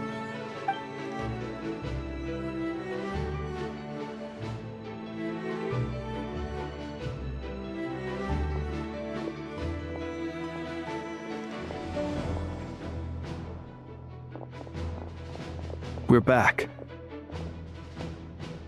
Did we get here a little early? Or a little late? A tad late. The others have already set off. To summarize, our resident moon goddess has found us a new ally, and Boss Nefer has uncovered some promising info. Everything going smoothly on your end? Not great. I don't know how long we can stall them for. The decoys are getting taken out way faster than we imagined. I'm gonna make some more later, but I need a timeout first. I'm so tired right now. Oh, right! Inefa, could you fill in Uncle Varka on what we just discussed with Flint's? Sure. Uncle Varka, you previously told us about how when you went to investigate a source of the Wild Hunt in Amsvartnir, you discovered that it was just a diversion. But according to Flint's intel, several outbreaks of the Wild Hunt had already occurred in Nodcry in the period leading up to that. That was before Rerear had regained his body, when he was far from regaining his full strength. In other words, in theory at least, he still lacked the means to act in two places at once. Flint's, with everything that's been happening, the Lightkeepers across Nodcry are rallying to fight back against the Wild Hunt. They're gonna need your help. I know, I'm sure you're capable of coming up with something far more effective than decoys. But for now, you should stay here and get some rest. Anefa and I will head back over to Amsvartnir to see if there's anything I missed. I told you Uncle Varka would say that, didn't I? A deal's a deal. Not a word about my snack intake for the next week. Database updated. Reliability of Aino's predictions increased. What does that mean? They were betting on how you'd respond after hearing their intel. It's the obvious choice, isn't it? That's hardly worth betting on. We already decided that Anefa should go investigate the situation over at Amsfartnir on her own. You might as well stay here and keep watch. Someone needs to hang back and oversee our strategy meetings. And besides, you still haven't fully recovered from ambushing Rerir. So I've ended up with the easiest assignment. Well, I appreciate it, everyone. See you when you get back.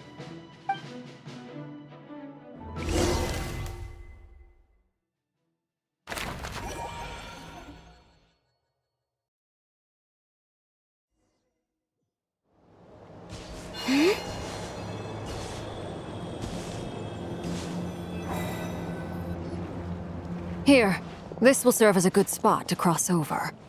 Arlecchino, hold up a second! Since you brought us all this way, would you mind telling us what you've got planned? We still haven't got the slightest idea what's going on here. And if even Columbina doesn't know where the iridescent moon's marrow is, how do you? Simple. Because I am an inheritor of the royal bloodline of the Crimson Moon, and one of the last surviving embers of the Two Worlds' flames. Huh? Are you serious? As in, you're a descendant of that Crimson Moon dynasty we were just talking about? The one from ancient Conria? Your surprise is understandable. I was also taken aback when I first learned of it. But the more I thought about it, the more I realized the signs had been there all along. When I was young, I discovered I could wield a very special kind of fire.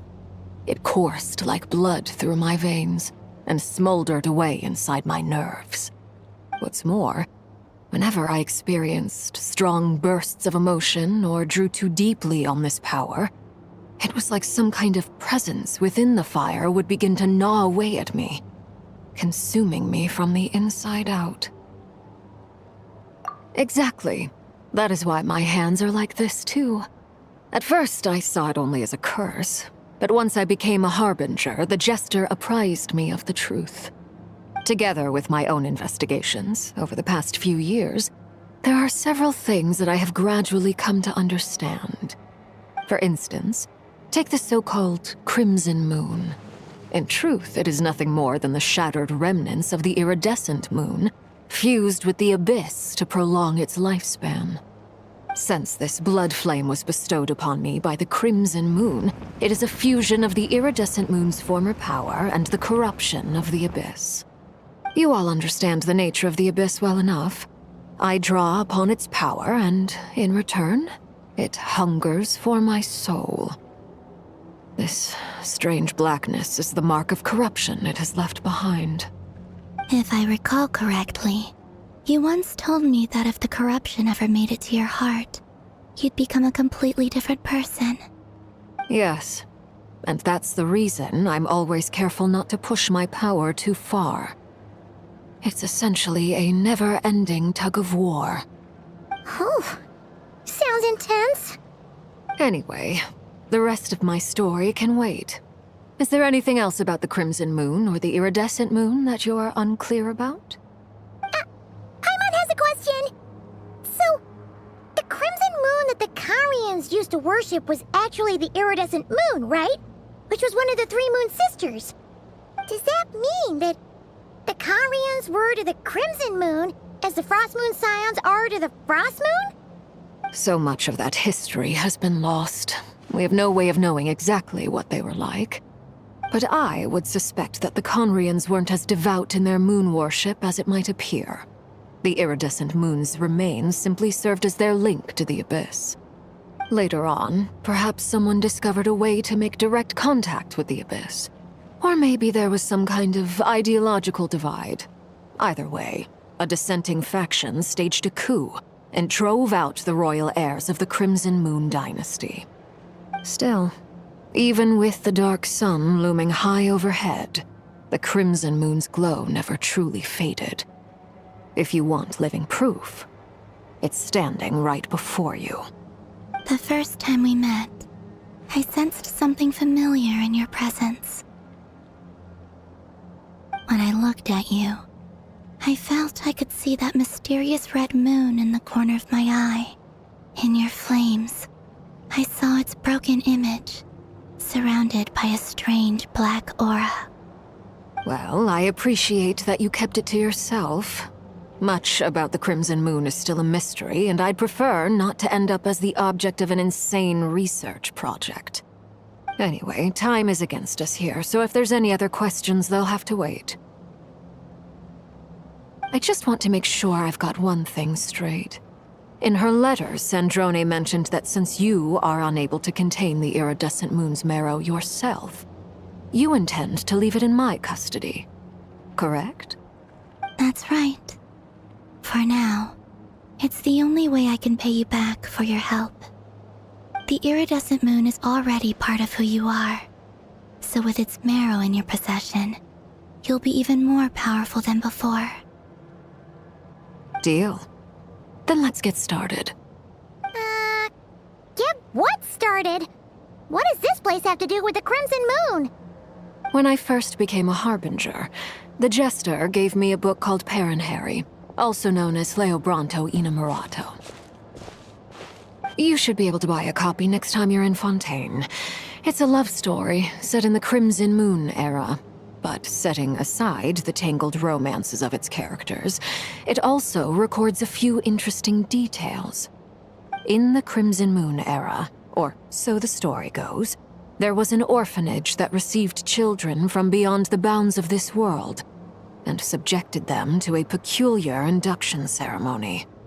Beyond the bounds of this world? For real?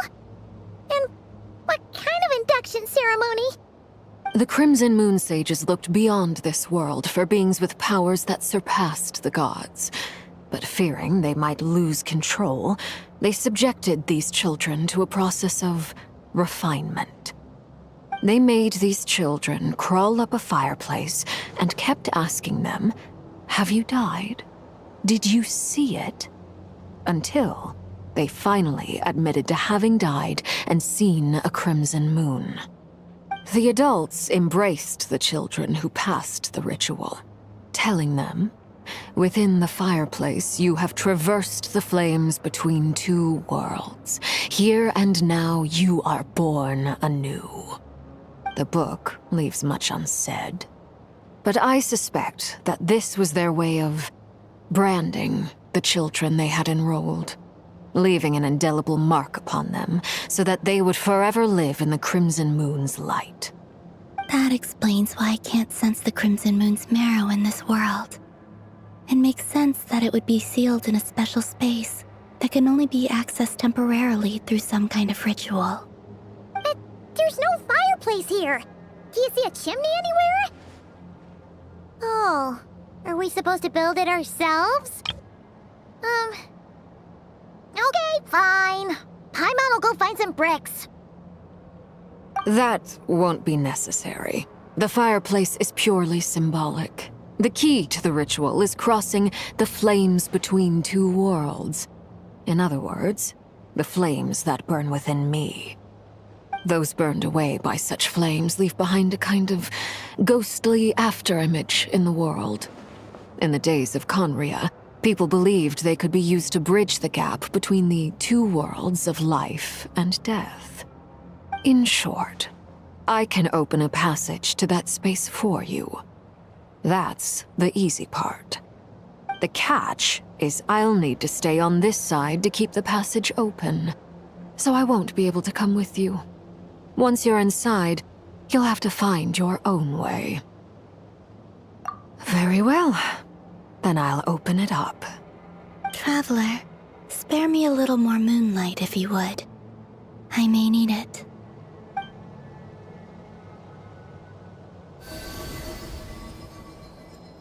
Thank you.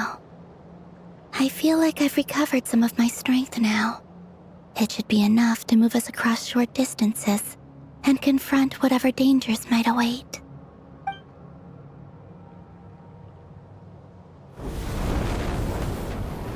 Mistress of the seven hues of ages past, great mother of the present, crimson-clad sovereign of the two realms, by fire severed, by fire renewed, I offer myself now and beseech your descent.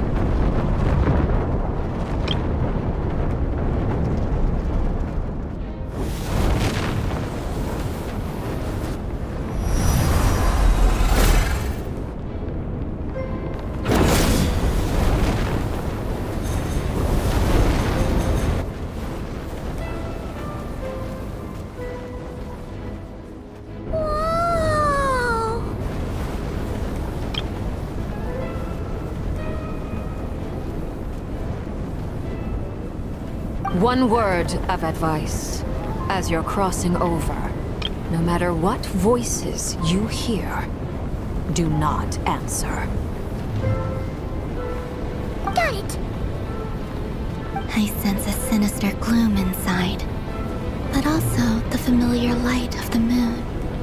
I feel that I am about to meet an old friend who has changed beyond all recognition. All right, let's go.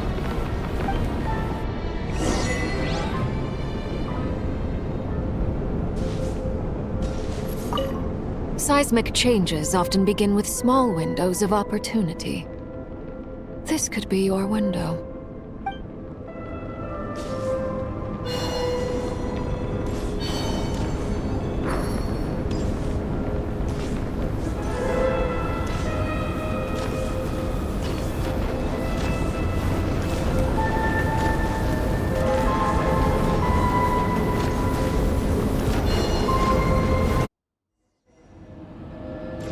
I sense your presence and crave death and rebirth. Wait, why are you? You have crossed over from another world, transcended fate itself. I have no right to.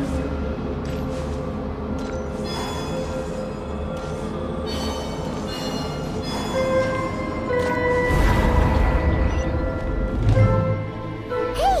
Look up at the sky! A red moon! This must be the spot, right? Is that the abyss? It's practically filled the entire place! What now? What a tragic sight.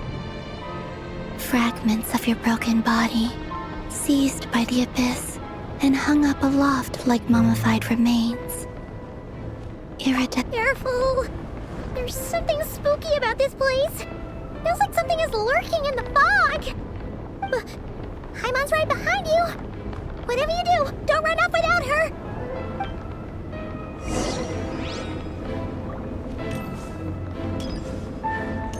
By the way, Kaombina, didn't you tell us that the iridescent moon had shattered into pieces? The moon up there looks pretty whole to Paimon. How is that possible?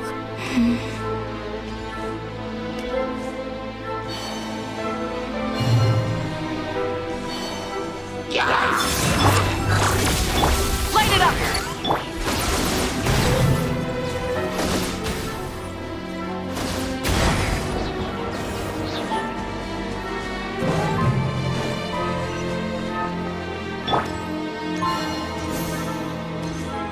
Just like I thought. It was only a facade. Be silent. The long sleep beckons. Burn it down!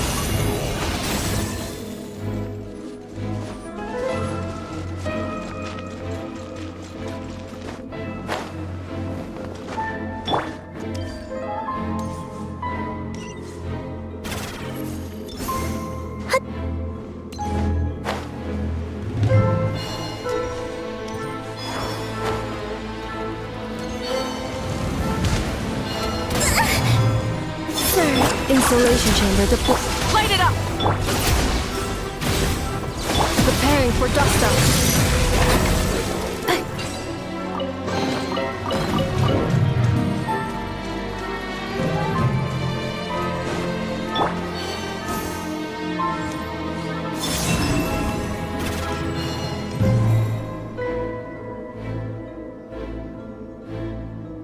Huh?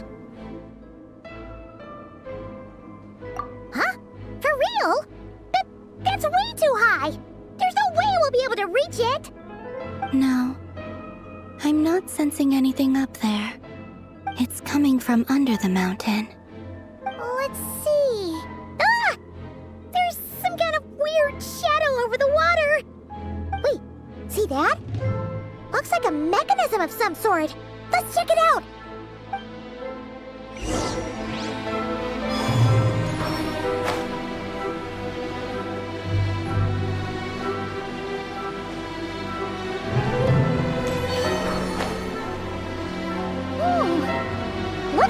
device from the time of Kalia. Maybe people once came here to study the Crimson Moon's domain, and they left this behind. Oh, if we can activate it, we might find some clues.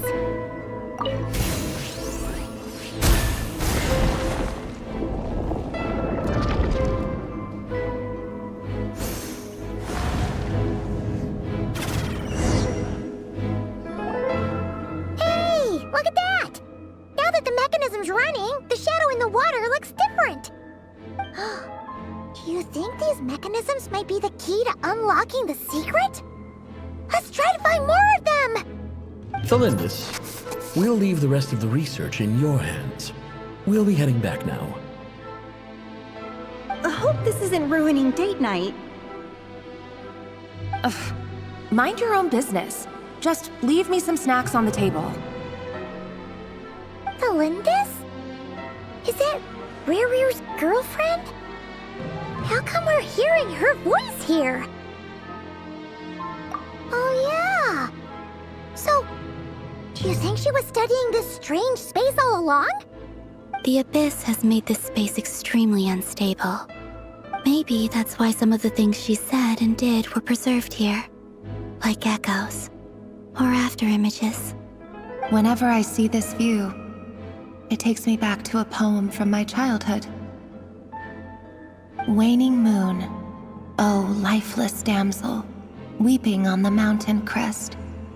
Mourning still in wistful tone, her fragile soul now laid to rest.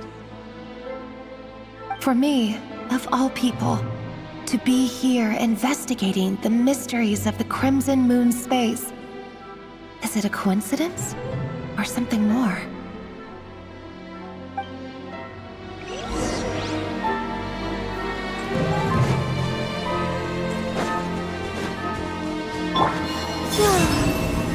Installation chamber deployed.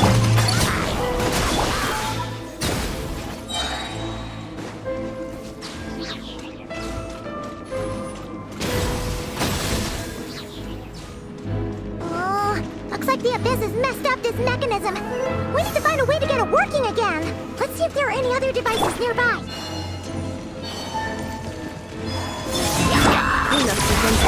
Light it up!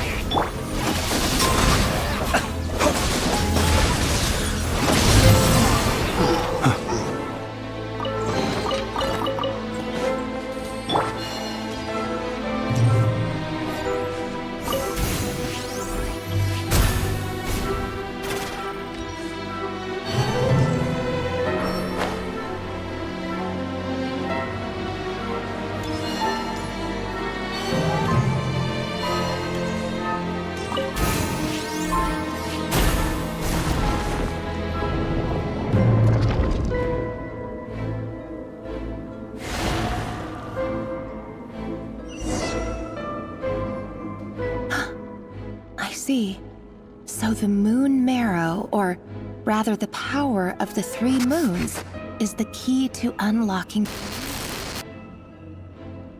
If it really does exist, then maybe this madness can finally be put to an end.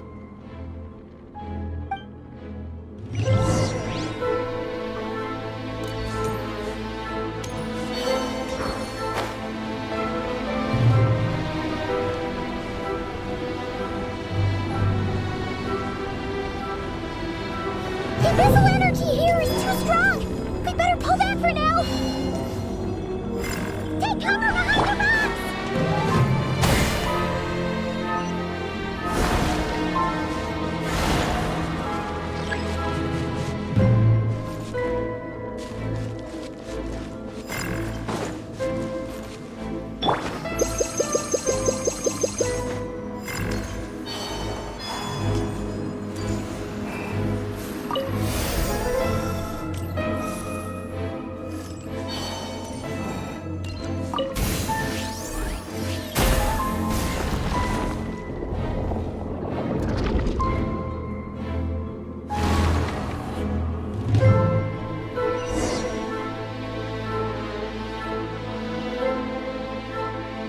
With the Abyss inhibitors in place, I should be able to access the chamber with the moon marrow. Oh, Rerir, With every step you take, you're drifting further from what you truly desire. But you're not the root of the problem. Ever since that outsider set foot in Conria, the Vinster King has sunken deeper into madness. If only I could get my hands on that outsider.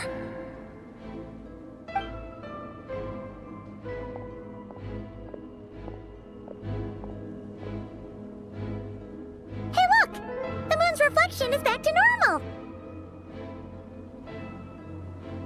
Melindis' voice mentioned a chamber with the moon marrow.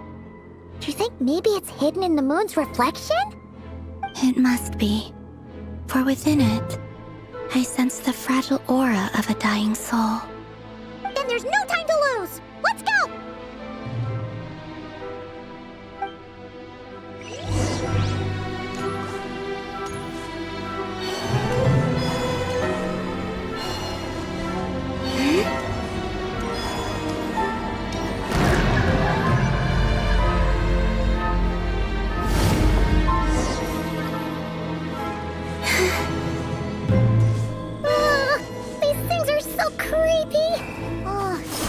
Looks like we'll have to destroy them if we want to get to the iridescent moon's marrow.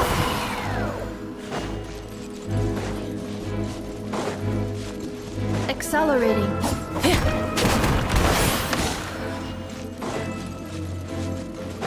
That must be the iridescent moon's marrow. Oh, but we'll need to destroy these things before we can reach it.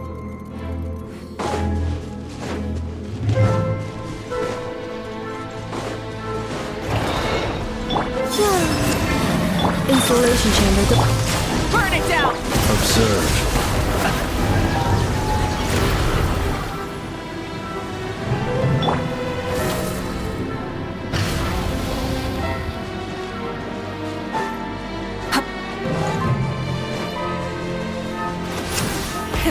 Rev the engines!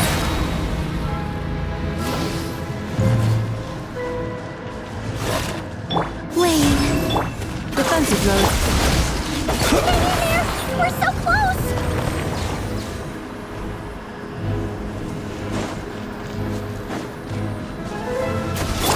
Try and stop me!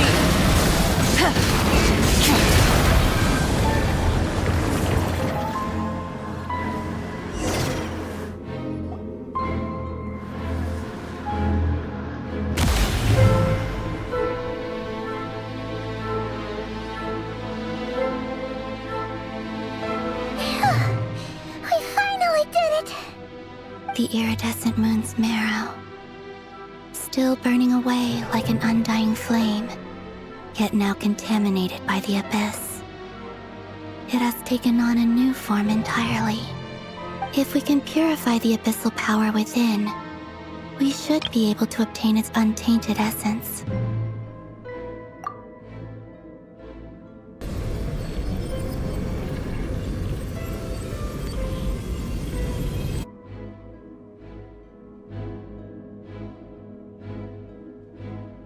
It's so cold.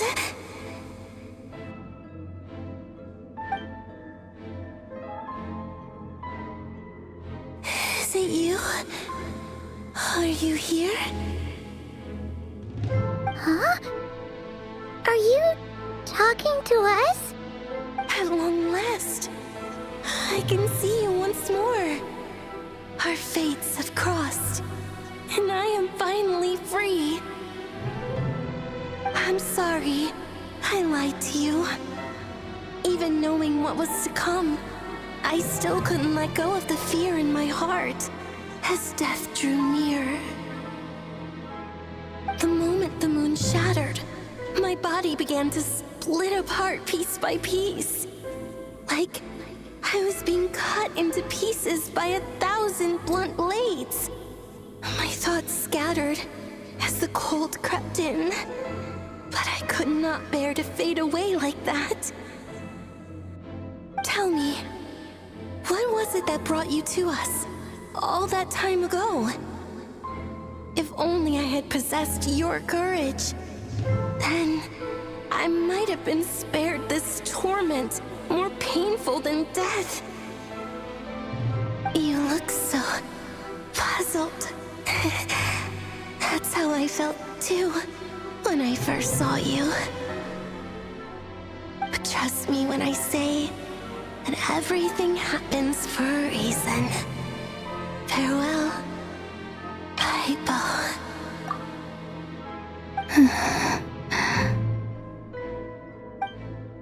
What was that all about?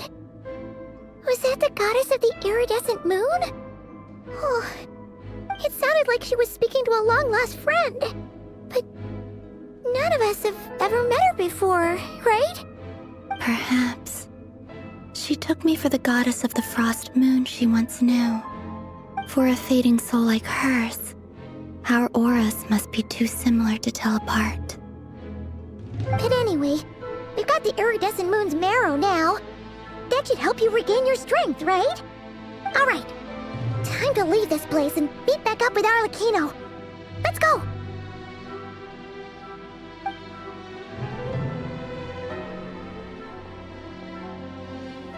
That's odd. This place looks different than when we came in. Waning moon, oh lifeless damsel. Oh.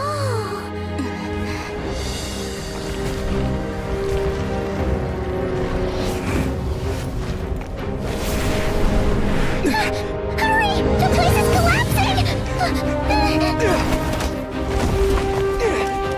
It wants to trap us here. Who's it? The Abyss? Now we've taken the moon marrow. All that's left here is a dark will. It will show us no mercy.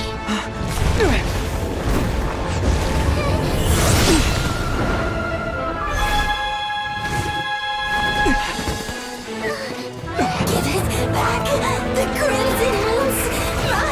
My marrow! My heart!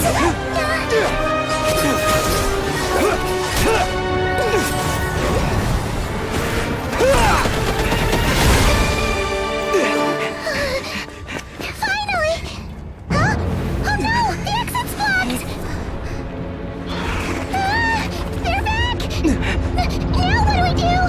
This is where you fall. Witness my rise. Hey, What are you waiting for?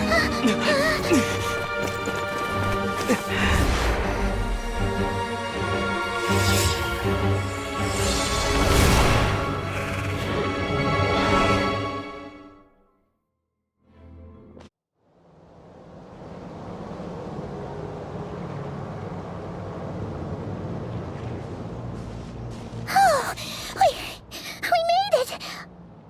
Was that you, Arlecchino? Did you save us? Wait, your hands! They're... Oh, this? Don't worry. It's a small price to pay. The Abyss wanted to trap you inside, and I defied its will by bringing you out. No wonder it's a little angry. No. I have paid the price, albeit a small one, and it cannot be undone. My hands have already fused with the Abyss. Purification would simply destroy whatever's left of them. But surely... Oh, we're so sorry, Arlecchino. Paimon can't believe you'd make a sacrifice like this for us. As much as I'd like to call it a favor, the truth is I was simply holding up my end of the deal. Well, Columbina. Yes, you did your part. And as promised, I will leave the iridescent moon's marrow in your care. From this day forth, may the two worlds' flames burn ever more brightly.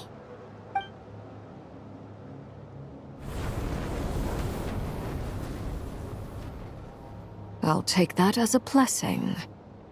Now, Columbina, give me your hand.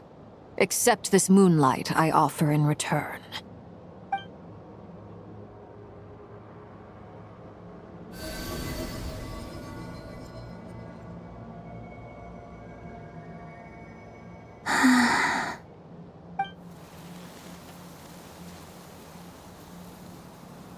Feeling stronger? Hey, Columbina, are you okay? I'm fine.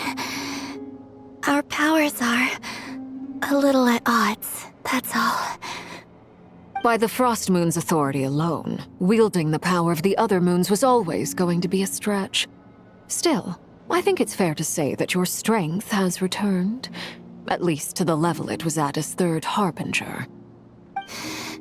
It's still not enough. There's no way I can hope to challenge Rayrir like this. Just one more ray of moonlight, if you would. It's okay. I can take it.